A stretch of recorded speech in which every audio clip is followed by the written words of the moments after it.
A Christmas Carol by Charles Dickens. Stave 1. Marley's Ghost. Marley was dead, to begin with. There is no doubt whatever about that.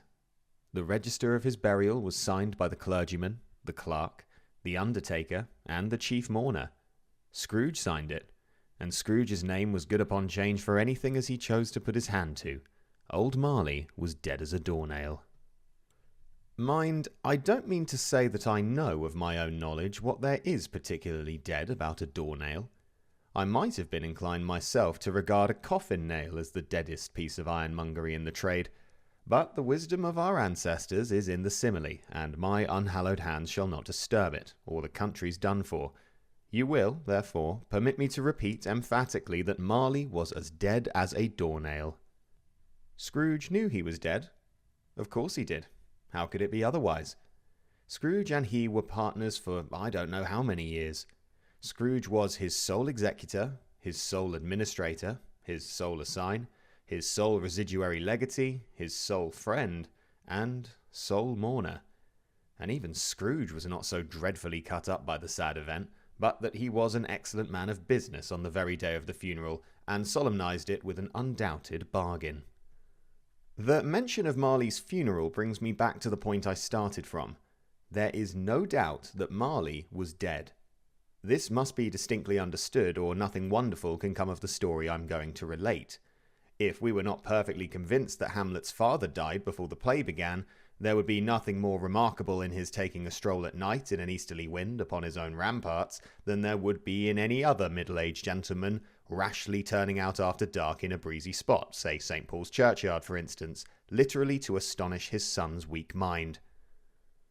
Scrooge never painted out old Marley's name. There it stood, years afterwards, above the warehouse door. Scrooge and Marley. The firm was known as Scrooge and Marley. Sometimes people new to the business called Scrooge Scrooge, and sometimes Marley. But he answered to both names. It was all the same to him. Oh, but he was a tight-fisted hand at the grindstone, Scrooge. A squeezing, wrenching, grasping, scraping, clutching, covetous old sinner. Hard and sharp as flint, from which no steel had ever struck out generous fire. Secret and self-contained, and solitary as an oyster.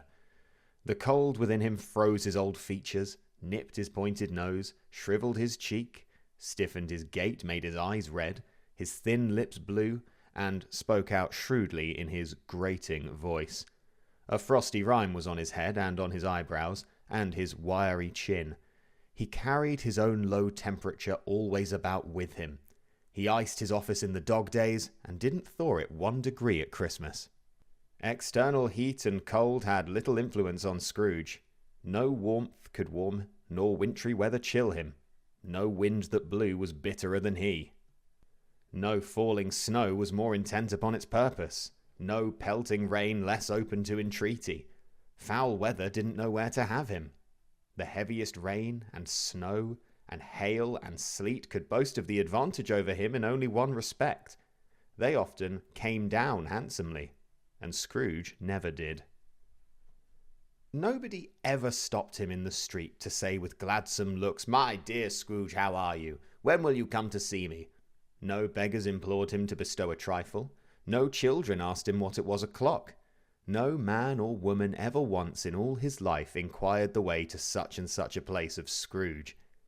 Even the blind men's dogs appeared to know him, and when they saw him coming would tug their owners into doorways and up courts, and then would wag their tails as though they said, "No eye at all is better than an evil eye, dark master."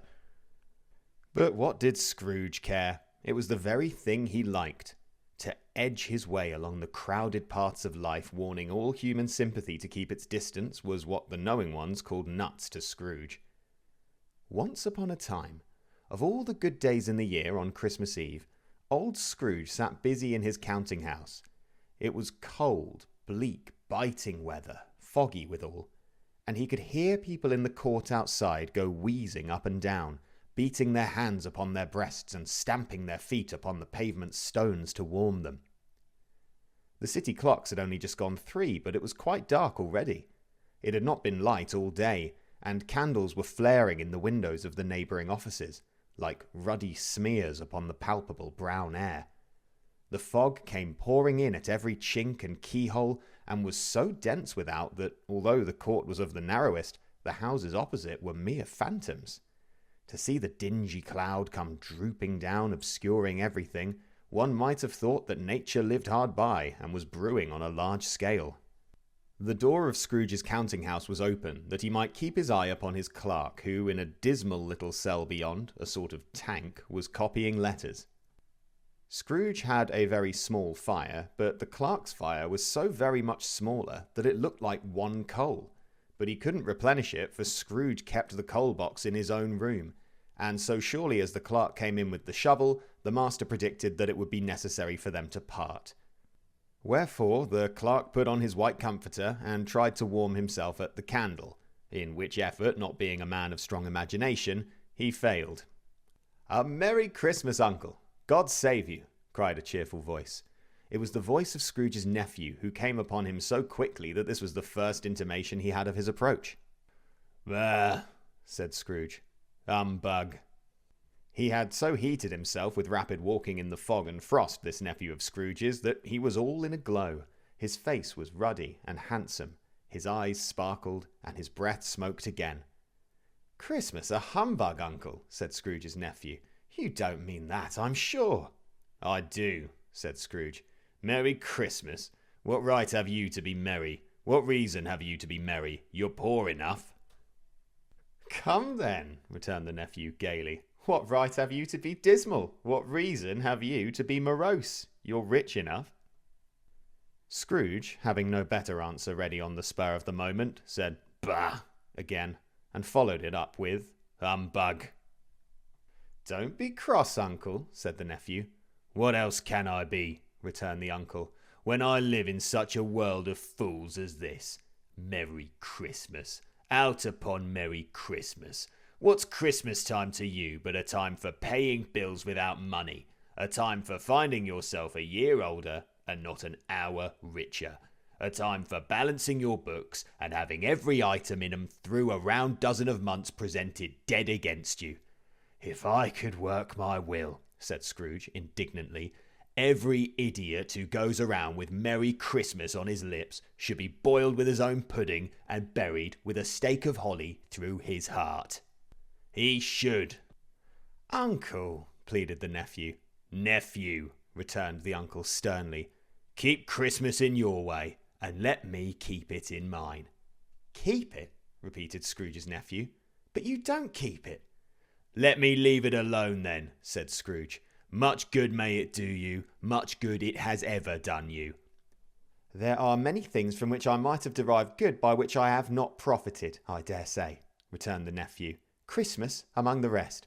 But I am sure I have always thought of Christmas time, when it has come around, apart from the veneration due to its sacred name and origin, if anything belonging to it can be apart from that, as a good time, a kind, forgiving, charitable, pleasant time.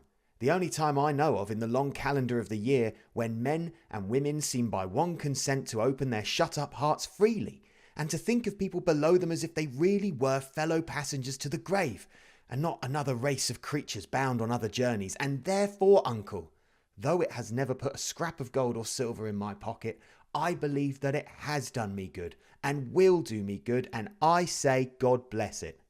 The clerk in the tank involuntarily applauded. Becoming immediately sensible of the impropriety, he poked the fire and extinguished the last frail spark forever.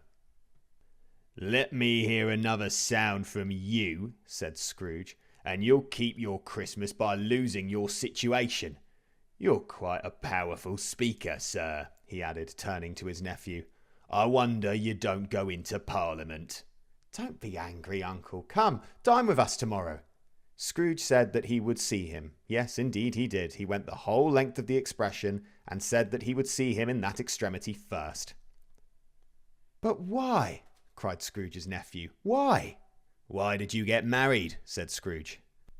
"Because I fell in love." "Because you fell in love?" growled Scrooge, as if that were the only thing in the world more ridiculous than a Merry Christmas. "Good afternoon."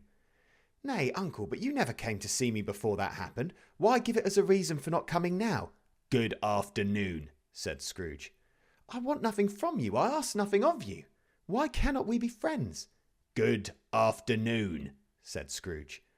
I am sorry with all my heart to find you so resolute.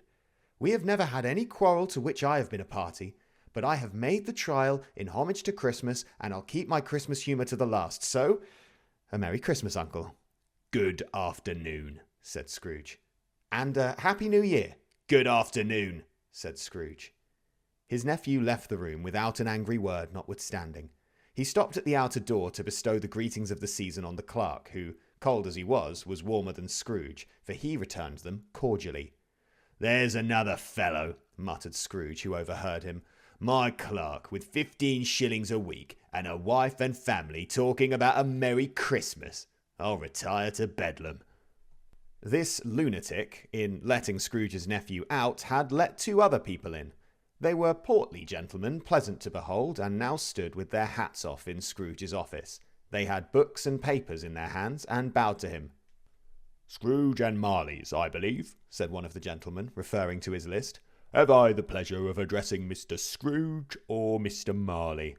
Mr. Marley has been dead these 7 years, Scrooge replied. He died 7 years ago, this very night. We have no doubt his liberality is well represented by his surviving partner, said the gentleman, presenting his credentials.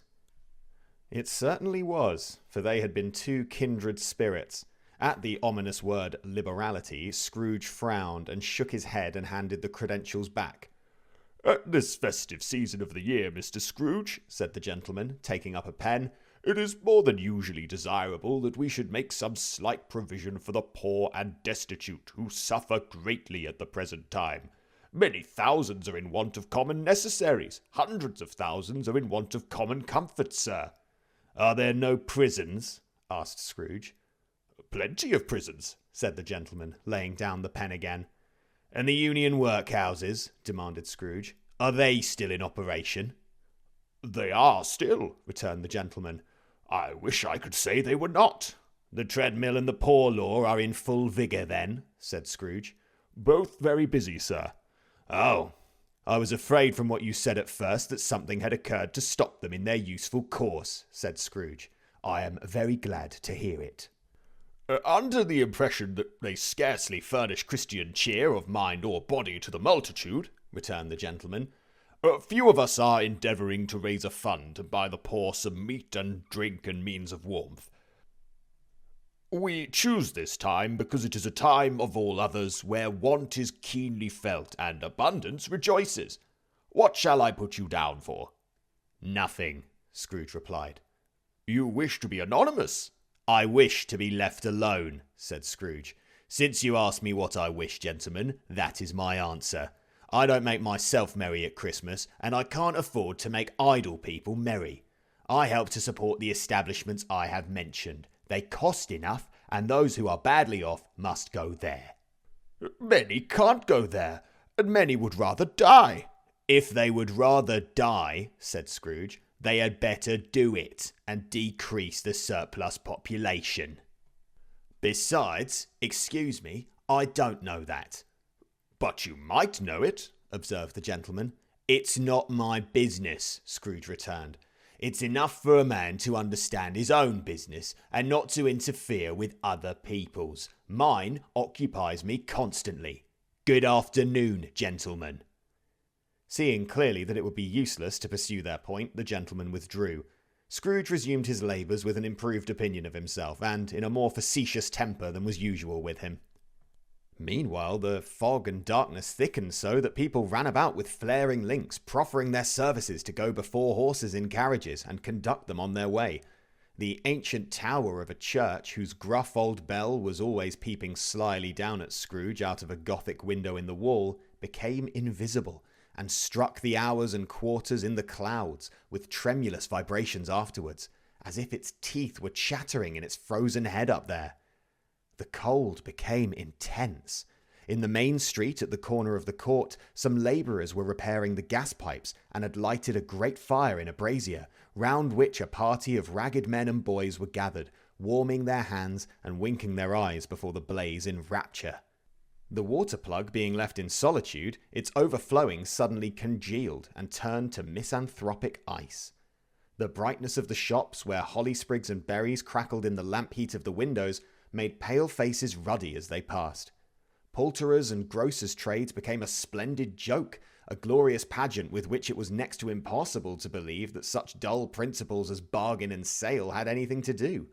The Lord Mayor, in the stronghold of the mighty mansion house, gave orders to his 50 cooks and butlers to keep Christmas as a Lord Mayor's household should, and even the little tailor, whom he had fined 5 shillings on the previous Monday for being drunk and bloodthirsty in the streets, stirred up tomorrow's puddings in his garret, while his lean wife and the baby sallied out to buy the beef. Foggier yet, and colder. Piercing, searching, biting cold.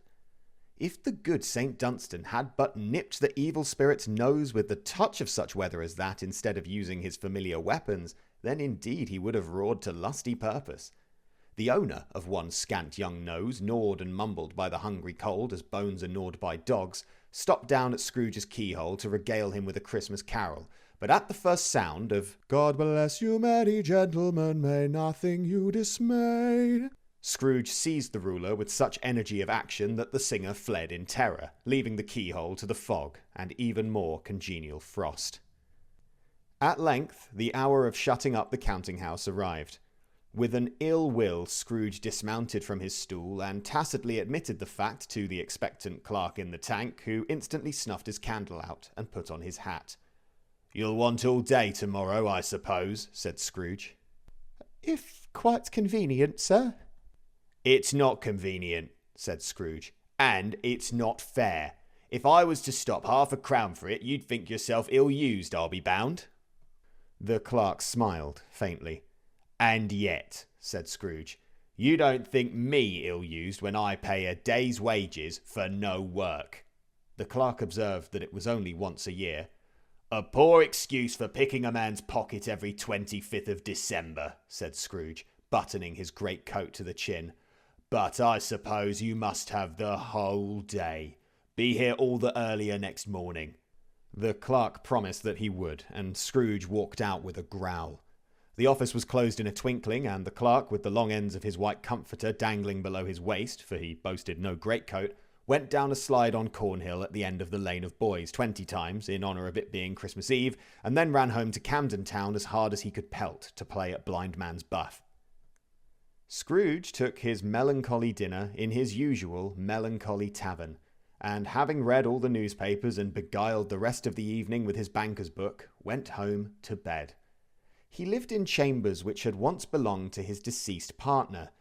They were a gloomy suite of rooms in a lowering pile of building up a yard, where it had so little business to be that one could scarcely help fancying it must have run there when it was a young house, playing at hide-and-seek with the other houses, and have forgotten the way out again. It was old enough now, and dreary enough, for nobody lived in it but Scrooge, the other rooms being all let out as offices. The yard was so dark that even Scrooge, who knew its every stone, was fain to grope with his hands. The fog and frost so hung about the black old gateway of the house that it seemed as if the genius of the weather sat in mournful meditation on the threshold. Now, it is a fact that there was nothing at all particular about the knocker on the door, except that it was very large. It is also a fact that Scrooge had seen it, night and morning, during his whole residence in that place. Also, that Scrooge had as little of what is called fancy about him as any man in the city of London, even including, which is a bold word, the corporation, alderman, and livery. Let it also be borne in mind that Scrooge had not bestowed one thought on Marley since his last mention of his 7 years dead partner that afternoon. And then, let any man explain to me, if he can, how it happened that Scrooge, having his key in the lock of the door, saw, in the knocker, without its undergoing any intermediate process of change, not a knocker, but Marley's face. Marley's face. It was not in impenetrable shadow as the other objects in the yards were, but had a dismal light about it, like a bad lobster in a dark cellar. It was not angry or ferocious, but looked as Scrooge as Marley used to look, with ghostly spectacles turned up on its ghostly forehead. The hair was curiously stirred as if by breath or hot air, and though the eyes were wide open, they were perfectly motionless. That, and its livid colour, made it horrible, but its horror seemed to be in spite of the face and beyond its control rather than a part of its own expression. As Scrooge looked fixedly at this phenomenon, it was a knocker again. To say that he was not startled, or that his blood was not conscious of a terrible sensation to which it had been a stranger from infancy, would be untrue. But he put his hand upon the key he had relinquished, turned it sturdily, walked in, and lighted his candle. He did pause with a moment's irresolution before he shut the door, and he did look cautiously behind it first, as if he half expected to be terrified with the sight of Marley's pigtails sticking out into the hall. But there was nothing on the back of the door, except the screws and nuts that held the knocker on, so he said, "Pooh, pooh," and closed it with a bang. The sound resounded through the house like thunder. Every room above and every cask in the wine merchant's cellars below appeared to have a separate peal of echoes of its own. Scrooge was not a man to be frightened by echoes. He fastened the door and walked across the hall and up the stairs, slowly, too, trimming his candle as he went. You may talk vaguely about driving a coach and six up a good old flight of stairs or through a bad young Act of Parliament, but I mean to say you might have got a hearse up that staircase and taken it broadwise with the splinter bar towards the wall and the door towards the balustrades and done it easy. There was plenty of width for that and room to spare, which is perhaps the reason why Scrooge thought he saw a locomotive hearse going on before him in the gloom. Half a dozen gas lamps out of the street wouldn't have lighted the entry too well, so you may suppose that it was pretty dark with Scrooge's dip. Up Scrooge went, not caring a button for that. Darkness is cheap, and Scrooge liked it. But before he shut his heavy door, he walked through his rooms to see that all was right. He had just enough recollection of the face to desire to do that. Sitting room, bedroom, lumber room, all as they should be.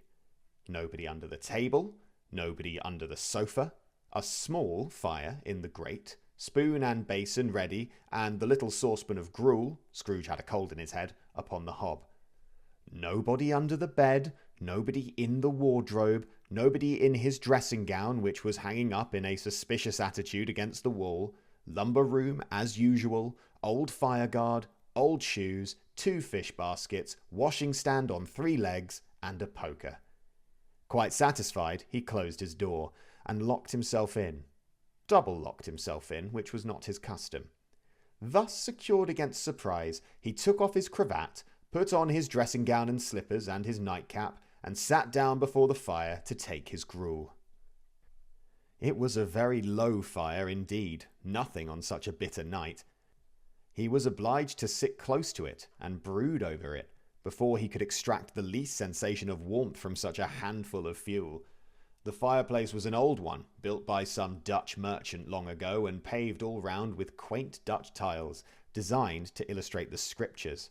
There were Cains and Abels, Pharaoh's daughters, queens of Sheba, angelic messengers descending through the air on clouds like feather beds, Abrahams, Belshazzars, apostles putting off to sea in butter boats, hundreds of figures to attract his thoughts, and yet that face of Marley, 7 years dead, came like the ancient prophet's rod and swallowed up the whole.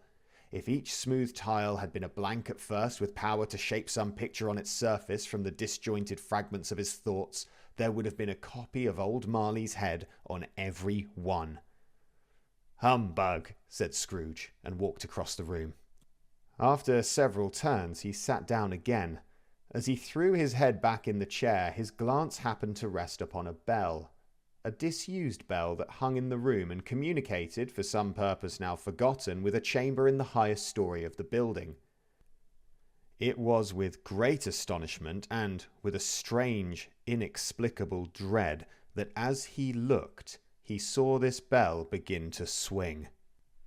It swung so softly in the outset that it scarcely made a sound, but soon it rang out loudly, and so did every bell in the house. This might have lasted half a minute, or a minute, but it seemed an hour. The bells ceased as they had begun, together. They were succeeded by a clanking noise deep down below, as if some person were dragging a heavy chain over the casks in the wine merchant's cellar. Scrooge then remembered to have heard that ghosts in haunted houses were described as dragging chains. The cellar door flew open with a booming sound, and then he heard the noise much louder on the floors below, then coming up the stairs, then coming straight towards the door. "It's humbug still," said Scrooge. I won't believe it." His colour changed, though, when, without a pause, it came on through the heavy door and passed into the room before his eyes. Upon its coming in, the dying flame leaped up, as though it cried, "I know him, it's Marley's ghost," and fell again. The same face, the very same. Marley, in his pigtail, usual waistcoat, tights, and boots, the tassels on the latter bristling like his pigtail and his coat skirts and the hair upon his head. The chain he drew was clasped about his middle. It was long, and wound about him like a tail, and it was made, for Scrooge observed it closely, of cash boxes, keys, padlocks, ledgers, deeds, and heavy purses wrought in steel. His body was transparent, so that Scrooge, observing him and looking through his waistcoat, could see the 2 buttons on his coat behind. Scrooge had often heard it said that Marley had no bowels, but he had never believed it until now. No, nor did he believe it even now. Though he looked the phantom through and saw it standing before him, though he felt the chilling influence of its death-cold eyes and marked the very texture of the folded kerchief bound about its head and chin, which wrapper he had not observed before, he was still incredulous and fought against his senses. "How now?" said Scrooge, caustic and cold as ever. "What do you want with me?" "Much." Marley's voice, no doubt about it. "Who are you?" "Ask me who I was." "Who were you then?" said Scrooge, raising his voice. "You're particular, for a shade." He was going to say "to a shade," but substituted this as more appropriate. "In life I was your partner, Jacob Marley."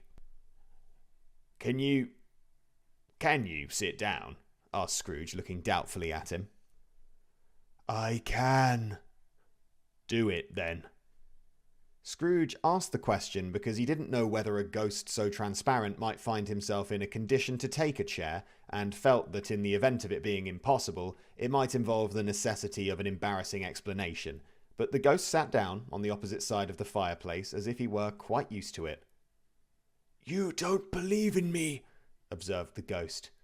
"I don't," said Scrooge. "What evidence would you have of my reality beyond that of your own senses?" "I don't know," said Scrooge. "Why do you doubt your senses?" "Because," said Scrooge, "a little thing affects them. A slight disorder of the stomach makes them cheats. You may be an undigested bit of beef, a blot of mustard, a crumb of cheese, a fragment of an underdone potato. There's more of gravy than of grave about you, whatever you are." Scrooge was not much in the habit of cracking jokes, nor did he feel in his heart by any means waggish then. The truth is that he tried to be smart as a means of distracting his own attention, and keeping down his terror, for the spectre's voice disturbed the very marrow in his bones. To sit staring at those fixed, glazed eyes in silence for a moment would play, Scrooge felt, the very deuce with him. There was something very awful, too, in the spectre's being, provided with an infernal atmosphere of its own.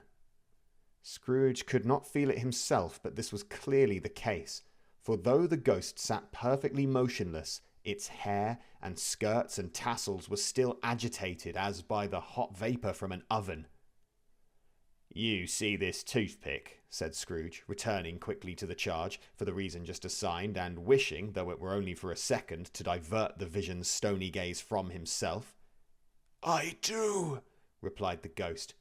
"You're not looking at it," said Scrooge.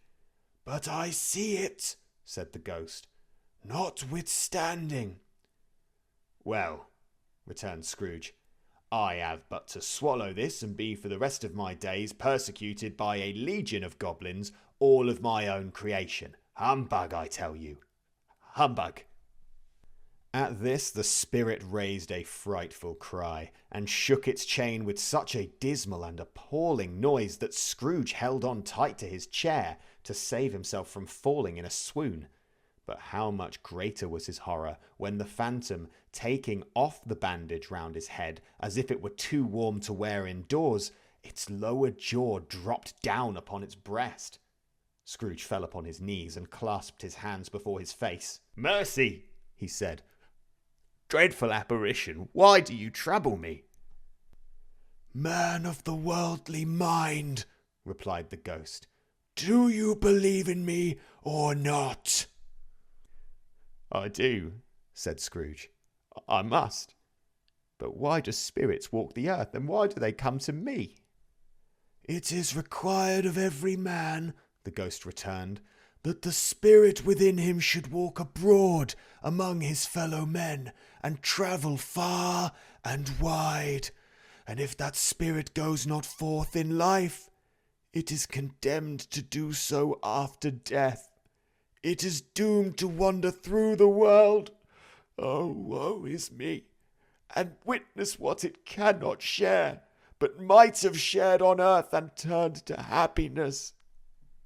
Again the spectre raised a cry, and shook its chain and wrung its shadowy hands. "You are fettered," said Scrooge, trembling. "Tell me why." "I wear the chain I forged in life," replied the ghost. "I made it link by link and yard by yard. I girded it on of my own free will, and of my own free will I wore it. Is its pattern strange to you?" Scrooge trembled more and more. "Or would you know," pursued the ghost, "the weight and length of the strong coil you bear yourself? It was full as heavy and as long as this 7 Christmas Eves ago.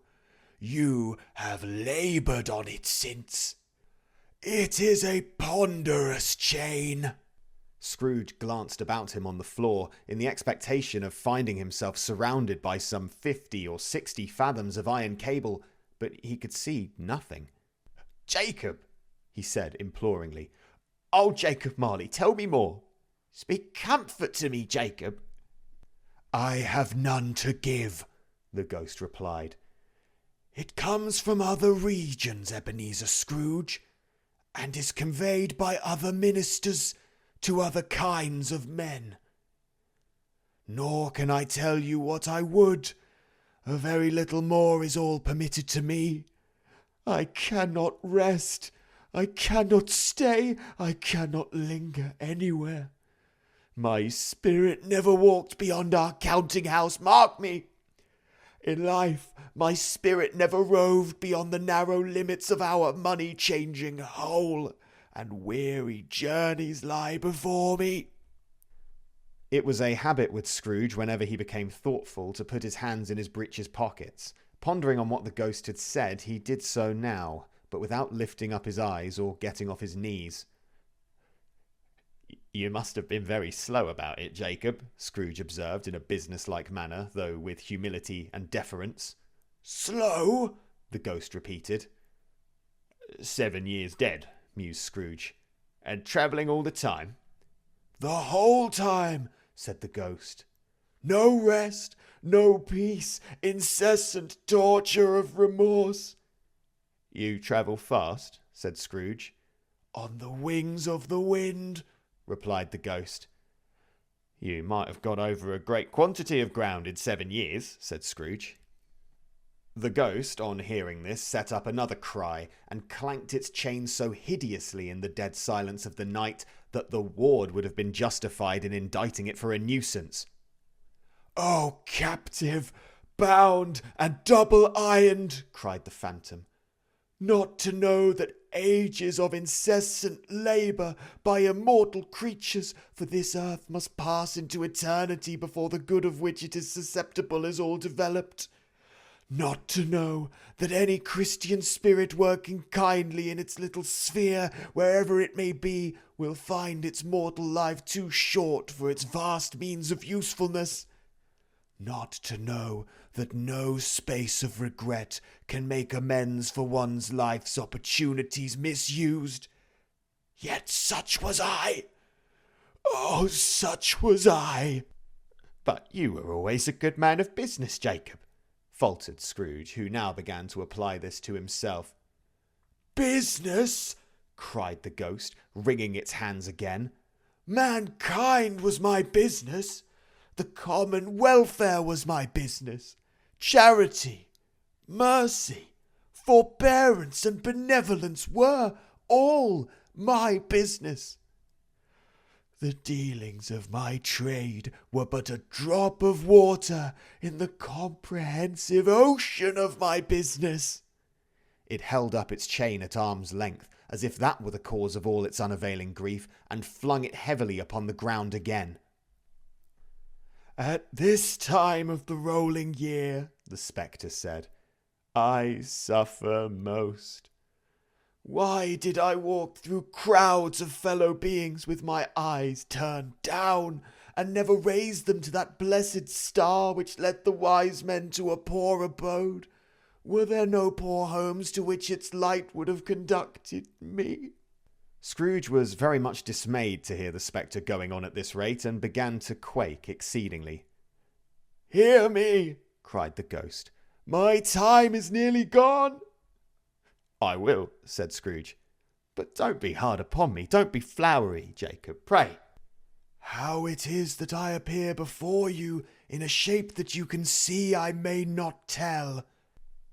I have sat invisible beside you many and many a day. It was not an agreeable idea. Scrooge shivered and wiped the perspiration from his brow. That is no light part of my penance, pursued the ghost. I am here tonight to warn you that you yet have a chance and hope of escaping my fate. A chance and hope of my procuring Ebenezer. You were always a good friend to me, said Scrooge. Thank ye. You will be haunted, resumed the ghost, by 3 spirits. Scrooge's countenance fell almost as low as the ghost's had done. Is that the chance and hope you mentioned, Jacob? He demanded in a faltering voice. It is. I think I'd rather not, said Scrooge. Without their visits, said the ghost, you cannot hope to shun the path I tread. Expect the first tomorrow when the bell tolls 1. Couldn't I take 'em all at once and have it over, Jacob? Hinted Scrooge. Expect the second on the next night at the same hour. The third upon the next night when the last stroke of 12 has ceased to vibrate. Look to see me no more, and look that for your own sake you remember what has passed between us. When it had said these words, the spectre took its wrapper from the table and bound it round its head as before. Scrooge knew this by the smart sound its teeth made when the jaws were brought together by the bandage. He ventured to raise his eyes again, and found his supernatural visitor confronting him in an erect attitude, with its chain wound over and about its arm. The apparition walked backwards from him, and at every step it took, the window raised itself a little, so that when the spectre reached it, it was wide open. It beckoned Scrooge to approach, which he did. When they were within 2 paces of each other, Marley's ghost held up its hand, warning him to come no nearer. Scrooge stopped. Not so much in obedience as in surprise and fear. For on the raising of the hand, he became sensible of confused noises in the air, incoherent sounds of lamentation and regret, wailings inexpressibly sorrowful and self-accusatory. The spectre, after listening for a moment, joined in the mournful dirge and floated out upon the bleak, dark night. Scrooge followed to the window, desperate in his curiosity. He looked out. The air was filled with phantoms, wandering hither and thither in restless haste and moaning as they went. Every one of them wore chains like Marley's ghost. Some few, they might be guilty governments, were linked together. None were free. Many had been personally known to Scrooge in their lives. He'd been quite familiar with one old ghost in a white waistcoat, with a monstrous iron safe attached to its ankle, who cried piteously at being unable to assist a wretched woman with an infant whom it saw below upon a doorstep. The misery with them all was, clearly, that they sought to interfere for good in human matters, and had lost the power for ever.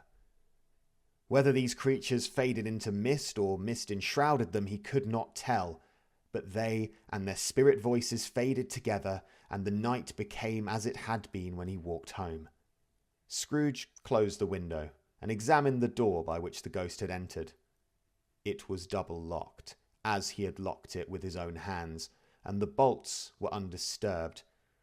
He tried to say humbug, but stopped at the first syllable, and, being from the emotion he'd undergone, or the fatigues of the day, or his glimpse of the invisible world, or the dull conversation of the ghost, or the lateness of the hour, much in need of repose, went straight to bed, without undressing, and fell asleep upon the instant. Stave 2. The first of the three spirits. When Scrooge awoke, it was so dark that, looking out of bed, he could scarcely distinguish the transparent window from the opaque walls of his chamber.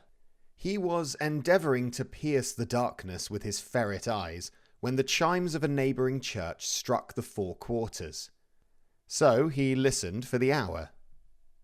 To his great astonishment, the heavy bell went on from 6 to 7, and from 7 to 8, and regularly up to 12, then stopped. 12? It was past 2 when he went to bed. The clock was wrong. An icicle must have got into the works. 12. He touched the spring of his repeater to correct this most preposterous clock. Its rapid little pulse beat 12 and stopped. "Why, it isn't possible," said Scrooge, "that I can have slept through a whole day and far into another night. It isn't possible that anything has happened to the sun, and this is 12 at noon." The idea being an alarming one, he scrambled out of bed and groped his way to the window. He was obliged to rub the frost off with the sleeve of his dressing gown before he could see anything, and could see very little then. All he could make out was that it was still very foggy and extremely cold, and that there was no noise of people running to and fro and making a great stir, as there unquestionably would have been if night had beaten off bright day and taken possession of the world. This was a great relief, because 3 days after sight of this first of exchange pay to Mr. Ebenezer Scrooge or his order, and so forth, would have become a mere United States security if there were no days to count by. Scrooge went to bed again, and thought, and thought, and thought it over and over, and could make nothing of it. The more he thought, the more perplexed he was, and the more he endeavoured not to think, the more he thought.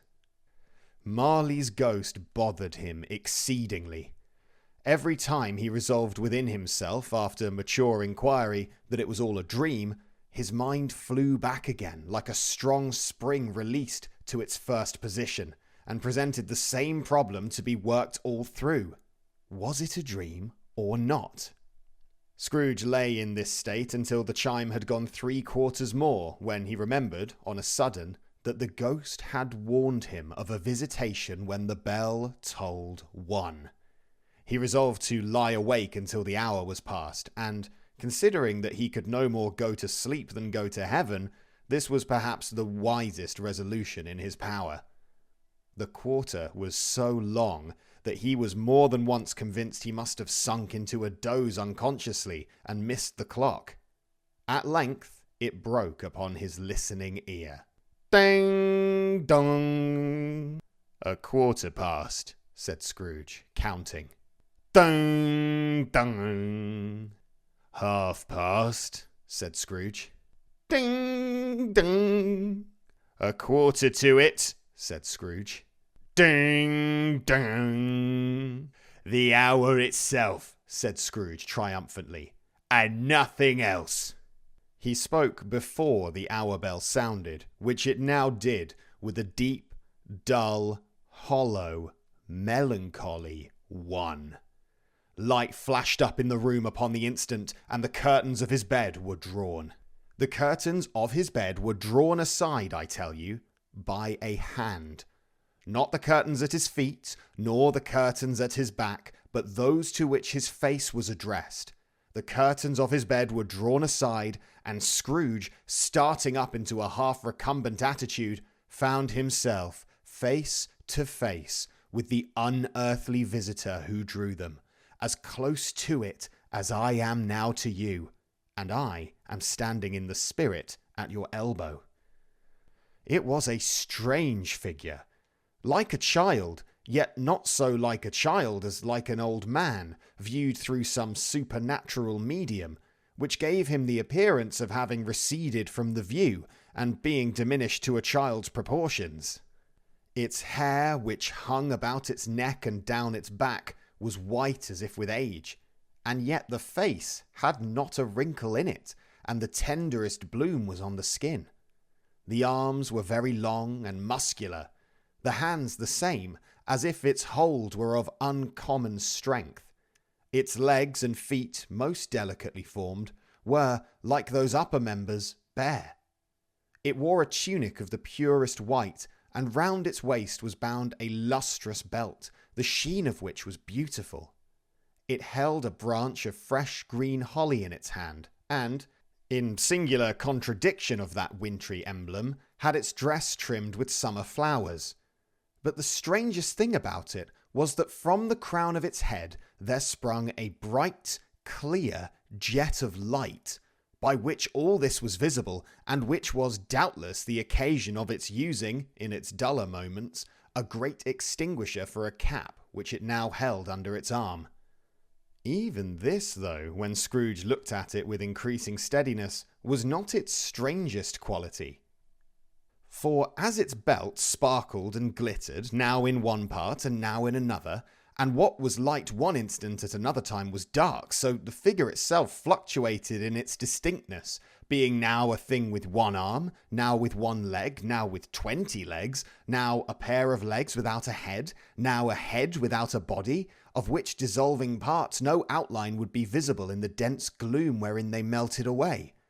And in the very wonder of this, it would be itself again, distinct and clear as ever. "Are you the spirit, sir, whose coming was foretold to me?" asked Scrooge. "I am." The voice was soft and gentle, singularly low, as if, instead of being so close beside him, it were at a distance. "Who and what are you?" Scrooge demanded. "I am the ghost of Christmas past." "Long past?" inquired Scrooge, observant of its dwarfish stature. "No, your past."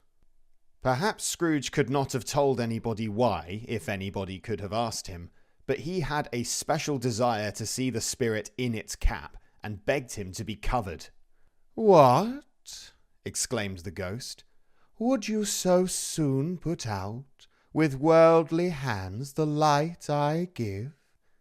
Is it not enough that you are one of those whose passions made this cap, and force me through whole trains of years to wear it low upon my brow?" Scrooge reverently disclaimed all intention to offend, or any knowledge of having wilfully bonneted the spirit at any point of his life. He then made bold to inquire what business brought him there. "Your welfare," said the ghost. Scrooge expressed himself much obliged, but could not help thinking that a night of unbroken rest would have been more conducive to that end. The spirit must have heard him thinking, for it said immediately, "Your reclamation, then. Take heed." It put out its strong hand as it spoke, and clasped him gently by the arm. "Rise, and walk with me." It would have been in vain for Scrooge to plead that the weather and the hour were not adapted to pedestrian purposes, that bed was warm and the thermometer a long way below freezing, that he was clad but lightly in his slippers, dressing gown and nightcap, and that he had a cold upon him at that time. The grasp, though gentle as a woman's hand, was not to be resisted.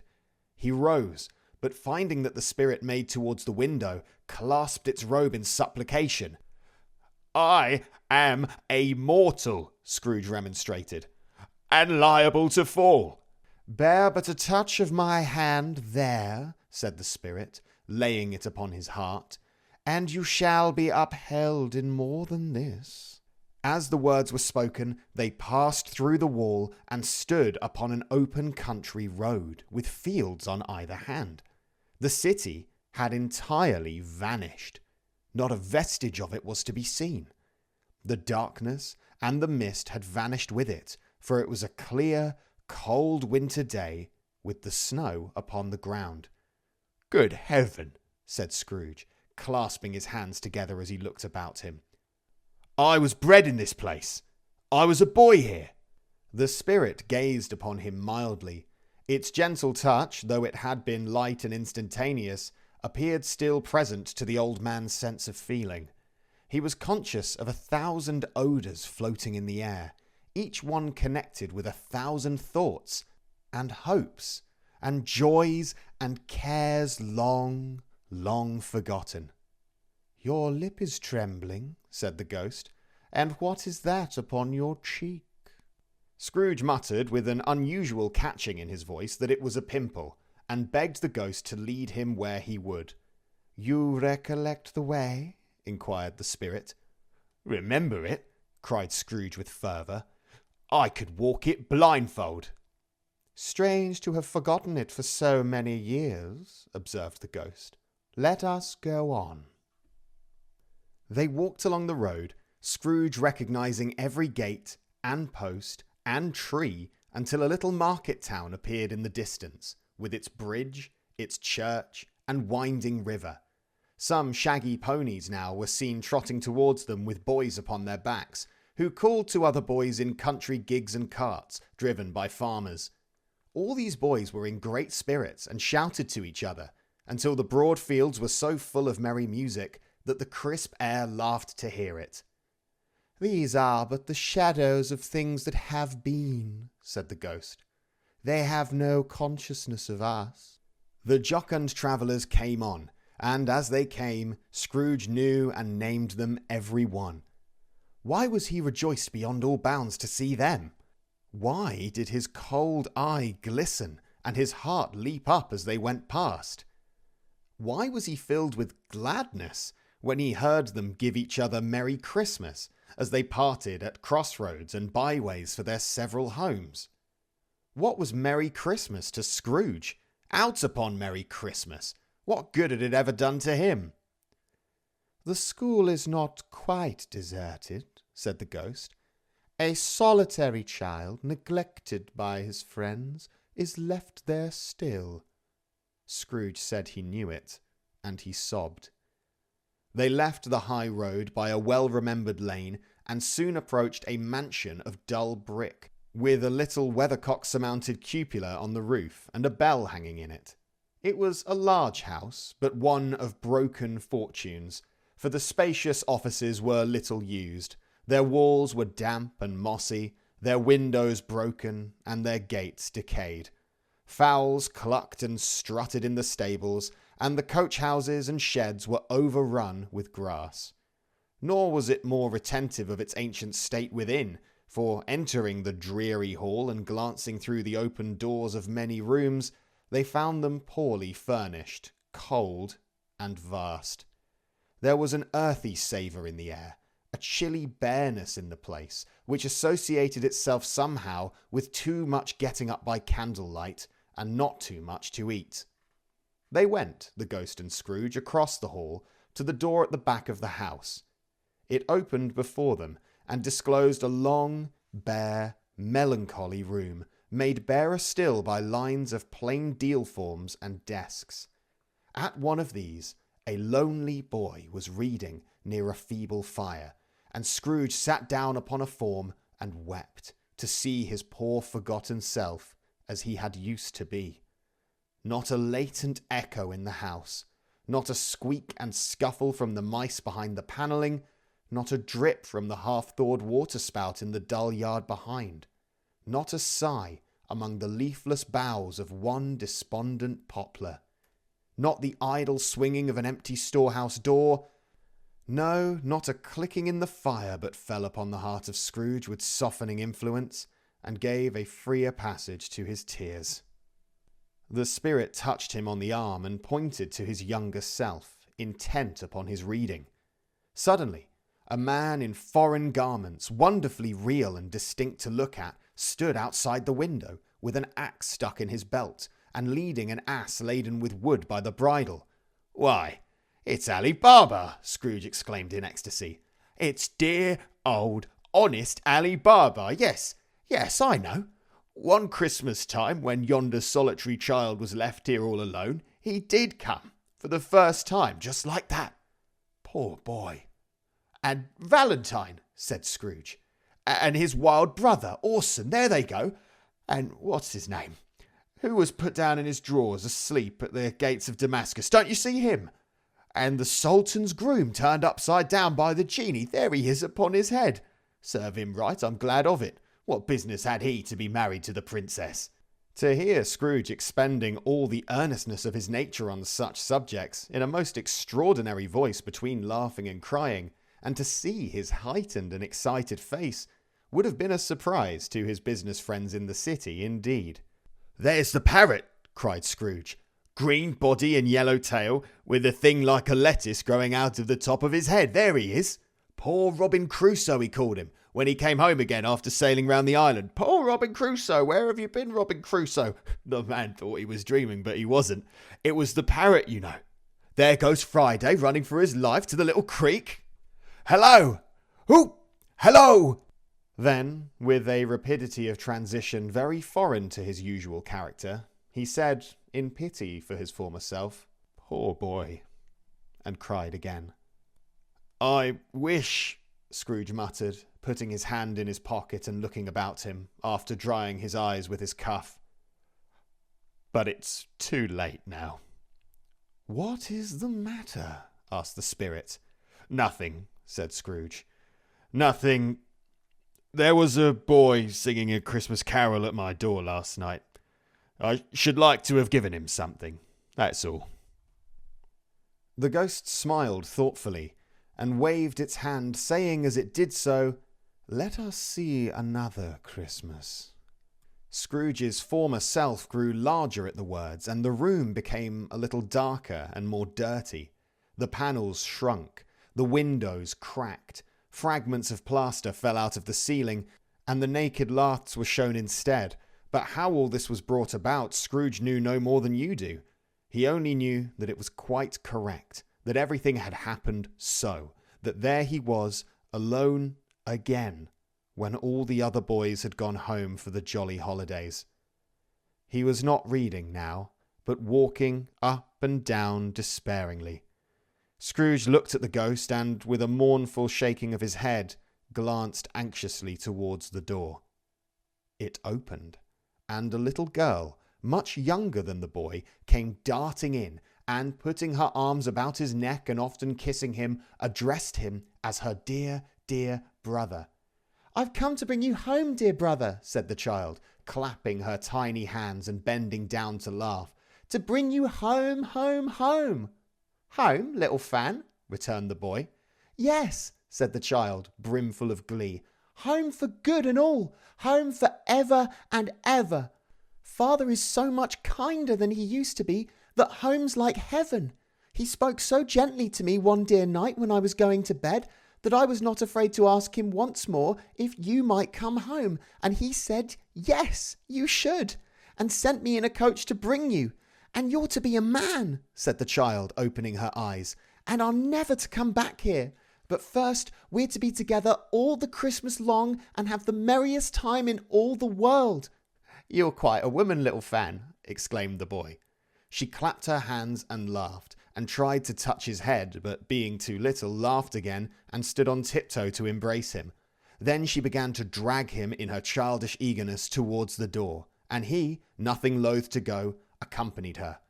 A terrible voice in the hall cried, "Bring down Master Scrooge's box there," and in the hall appeared the schoolmaster himself, who glared on Master Scrooge with a ferocious condescension, and threw him into a dreadful state of mind by shaking hands with him. He then conveyed him and his sister into the veriest old well of a shivering best parlour that ever was seen, where the maps upon the wall and the celestial and terrestrial globes in the windows were waxy with cold. Here he produced a decanter of curiously light wine and a block of curiously heavy cake, and administered instalments of these dainties to the young people, at the same time sending out a meagre servant to offer a glass of something to the postboy, who answered that he thanked the gentleman, but if it was the same tap as he'd tasted before, he'd rather not. Master Scrooge's trunk being by this time tied onto the top of the chaise, the children bade the schoolmaster goodbye right willingly, and, getting into it, drove gaily down the garden sweep, the quick wheels dashing the hoarfrost and snow from off the dark leaves of the evergreens like spray. "Always a delicate creature, whom a breath might have withered," said the ghost. "But she had a large heart." "So she had," cried Scrooge.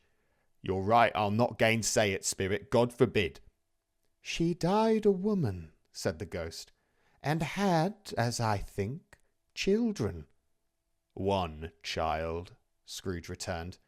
"True," said the ghost. "Your nephew." Scrooge seemed uneasy in his mind, and answered briefly, "Yes." Although they had but that moment left the school behind them, they were now in the busy thoroughfares of a city, where shadowy passengers passed and repassed, where shadowy carts and coaches battled for the way, and all the strife and tumult of a real city were. It was made plain enough by the dressing of the shops that here, too, it was Christmas time again, but it was evening, and the streets were lighted up. The ghost stopped at a certain warehouse door and asked Scrooge if he knew it. "Know it?" said Scrooge. Was I apprenticed here?" They went in. At sight of an old gentleman in a Welsh wig sitting behind such a high desk that if he had been 2 inches taller, he must have knocked his head against the ceiling, Scrooge cried in great excitement, "Why, it's old Fezziwig! Bless his heart, it's Fezziwig! Alive again!" Old Fezziwig laid down his pen and looked up at the clock, which pointed to the hour of 7.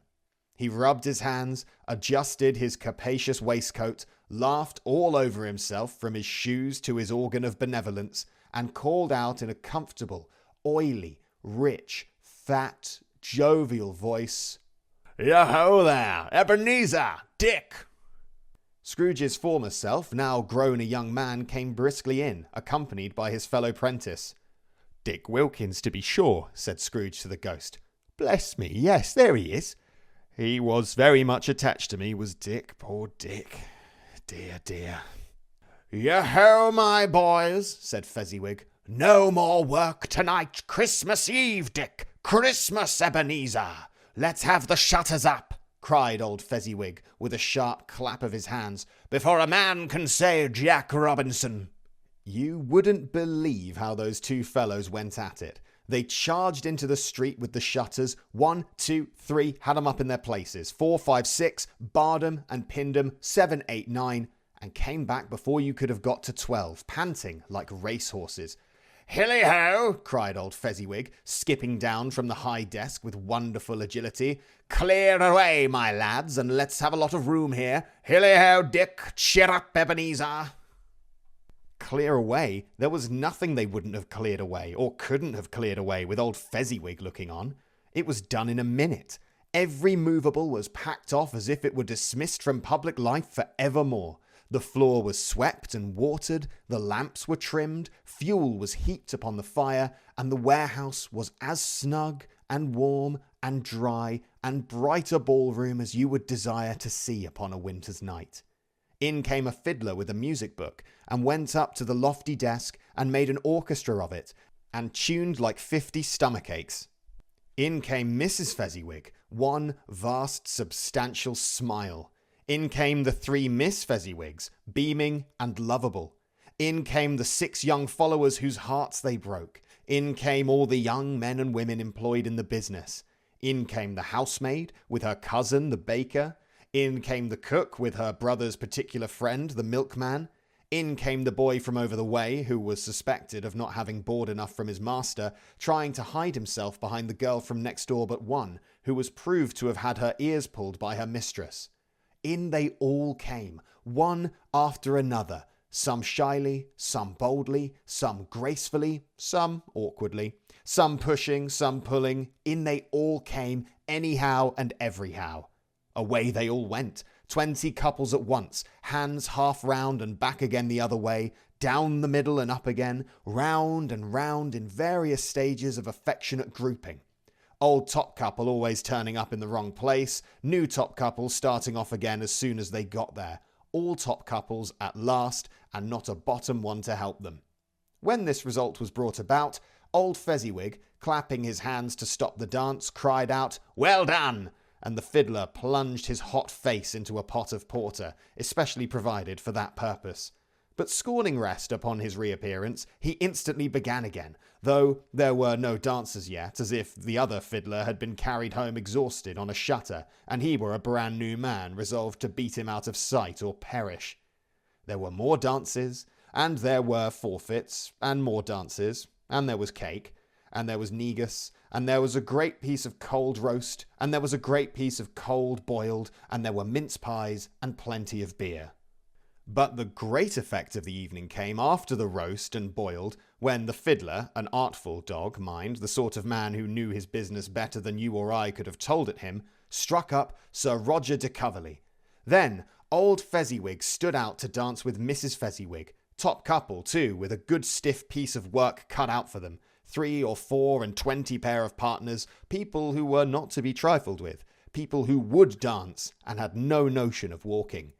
But if they had been twice as many, 4 times, old Fezziwig would have been a match for them, and so would Mrs. Fezziwig. As to her, she was worthy to be his partner in every sense of the term. If that's not high praise, tell me higher and I'll use it. A positive light appeared to issue from Fezziwig's calves. They shone in every part of the dance like moons. You couldn't have predicted at any given time what would become of them next. And when old Fezziwig and Mrs. Fezziwig had gone all through the dance, advance and retire, both hands to your partner, bow and curtsy, corkscrew, thread the needle, and back again to your place, Fezziwig cut so deftly that he appeared to wink with his legs and came upon his feet again without a stagger. When the clock struck 11, this domestic ball broke up. Mr. and Mrs. Fezziwig took their stations, one on either side of the door, and shaking hands with every person individually as he or she went out, wished him or her a Merry Christmas. When everybody had retired but the 2 prentices, they did the same to them, and thus the cheerful voices died away, and the lads were led to their beds, which were under a counter in the back shop. During the whole of this time, Scrooge had acted like a man out of his wits. His heart and soul were in the scene, and with his former self. He corroborated everything, remembered everything, enjoyed everything, and underwent the strangest agitation. It was not until now, when the bright faces of his former self and Dick were turned from them, that he remembered the ghost, and became conscious that it was looking full upon him, while the light upon its head burned very clear. "A small matter," said the ghost, "to make these silly folks so full of gratitude." "Small," echoed Scrooge. The spirit signed to him to listen to the 2 apprentices, who were pouring out their hearts in praise of Fezziwig, and, when he had done so, said, "Why, is it not? He has spent but a few pounds of your mortal money, 3 or 4 perhaps. Is that so much that he deserves this praise?" "It isn't that," said Scrooge, heated by the remark, and speaking unconsciously like his former, not his latter self. "It isn't that, Spirit. He has the power to render us happy or unhappy, to make our service light or burdensome, a pleasure or a toil. Say that his power lies in words and looks, in things so slight and insignificant that it is impossible to add and count them up. What then? The happiness he gives is quite as great as if it cost a fortune. He felt the spirit's glance and stopped. "What is the matter?" said the ghost. "Nothing particular," said Scrooge. "Something, I think," the ghost insisted. "No," said Scrooge. "No. I should like to be able to say a word or two to my clerk just now. That's all." His former self turned down the lamps as he gave utterance to the wish, and Scrooge and the ghost again stood side by side in the open air. "My time grows short," observed the spirit. "Quick!" This was not addressed to Scrooge or to anyone whom he could see, but it produced an immediate effect, for again Scrooge saw himself. He was older now, a man in the prime of life. His face had not the harsh and rigid lines of later years, but it had begun to wear the signs of care and avarice. There was an eager, greedy, restless motion in the eye, which showed the passion that had taken root, and where the shadow of the growing tree would fall. He was not alone, but sat by the side of a fair young girl in a mourning dress, in whose eyes there were tears, which sparkled in the light that shone out of the ghost of Christmas past. "It matters little," she said softly. "To you, very little. Another idol has displaced me, and if it can cheer and comfort you in time to come, as I would have tried to do, I have no just cause to grieve." "What idol has displaced you?" he rejoined. "A golden one." "This is the even-handed dealing of the world," he said. "There is nothing on it which is so hard as poverty, and there is nothing it professes to condemn with such severity as the pursuit of wealth." "You fear the world too much," she answered gently. "All your other hopes have merged into the hope of being beyond the chance of its sordid reproach. I have seen your nobler aspirations fall off one by one until the master passion, gain, engrosses you. Have I not?" "What then?" he retorted. "Even if I have grown so much wiser, what then? I am not changed towards you." She shook her head. "Am I?" "Our contract is an old one. It was made when we were both poor and content to be so, until, in good season, we could improve our worldly fortune by our patient industry. You are changed. When it was made, you were another man." "I was a boy," he said impatiently. "Your own feeling tells you that you were not what you are," she returned. "I am. That which promised happiness when we were one in heart is fraught with misery now that we are two. How often and how keenly I've thought of this I will not say. It is enough that I have thought of it and can release you." "Have I ever sought release?" "In words, no, never."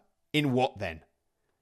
"In a changed nature, in an altered spirit, in another atmosphere of life, another hope as its great end, in everything that made my love of any worth or value in your sight. If this had never been between us," said the girl, looking mildly but with steadiness upon him, "tell me, would you seek me out and try to win me now?" "No."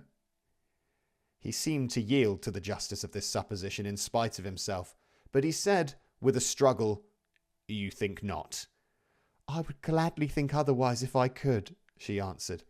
"Heaven knows, when I have learned a truth like this, I know how strong and irresistible it must be. But if you were free today, tomorrow, yesterday, can even I believe that you would choose a dowerless girl? You who, in your very confidence with her, weigh everything by gain, or, choosing her, if for a moment you were false enough to your one guiding principle to do so, do I not know that your repentance and regret would surely follow? I do. And I release you, with a full heart, for the love of him you once were." He was about to speak, but with her head turned from him, she resumed, "You may, the memory of what is past half makes me hope you will, have pain in this, a very, Very brief time, and you will dismiss the recollection of it gladly as an unprofitable dream from which it happened well that you awoke. May you be happy in the life you have chosen." She left him, and they parted. "Spirit," said Scrooge, "show me no more. Conduct me home. Why do you delight to torture me?" "One shadow more," exclaimed the ghost. "No more," cried Scrooge. "No more. I don't wish to see it. Show me no more."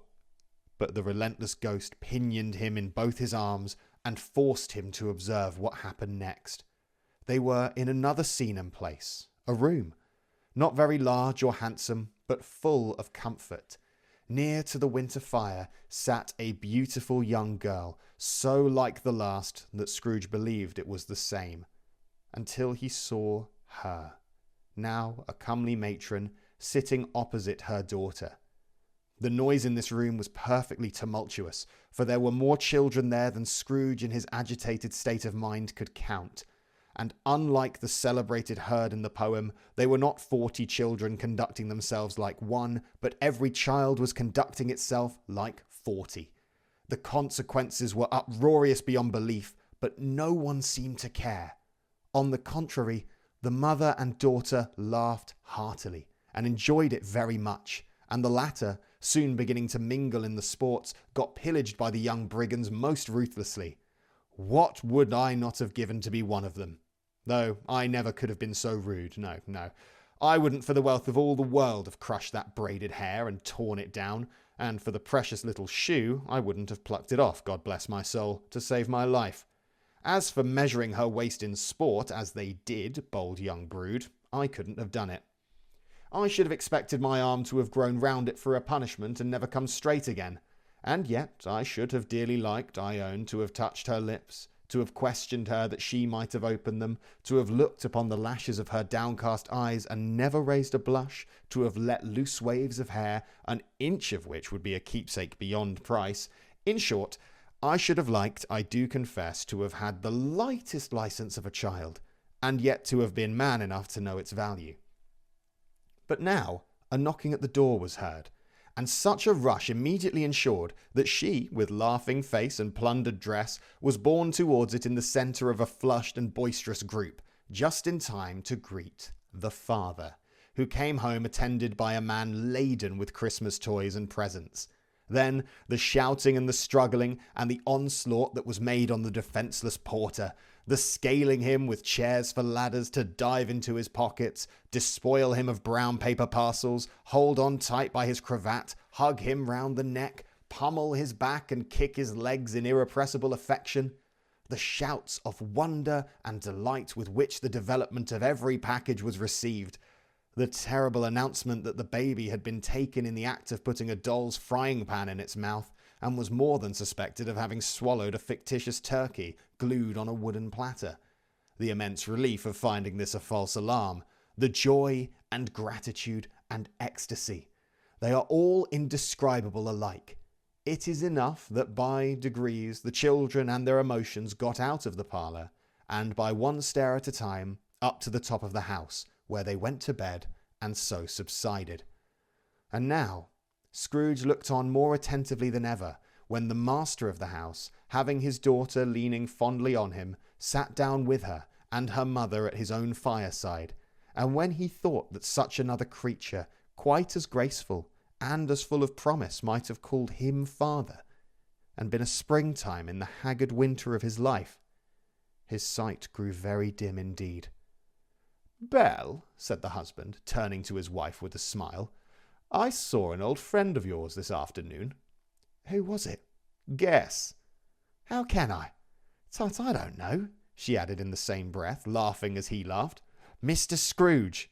"Mr. Scrooge it was. I passed his office window, and as it was not shut up and he had a candle inside, I could scarcely help seeing him. His partner lies upon the point of death, I hear, and there he sat, alone. Quite alone in all the world, I do believe." "Spirit," said Scrooge in a broken voice, "remove me from this place."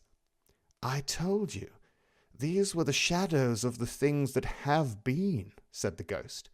"That they are what they are, do not blame me." "Remove me," Scrooge exclaimed. "I cannot bear it." He turned upon the ghost, and seeing that it looked upon him with a face in which in some strange way there were fragments of all the faces it had shown him, wrestled with it.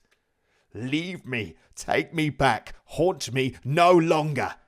In the struggle, if that can be called a struggle in which the ghost, with no visible resistance on its own part, was undisturbed by any effort of its adversary, Scrooge observed that its light was burning high and bright, and dimly connecting that with its influence over him, he seized the extinguisher cap and, by a sudden action, pressed it down upon its head.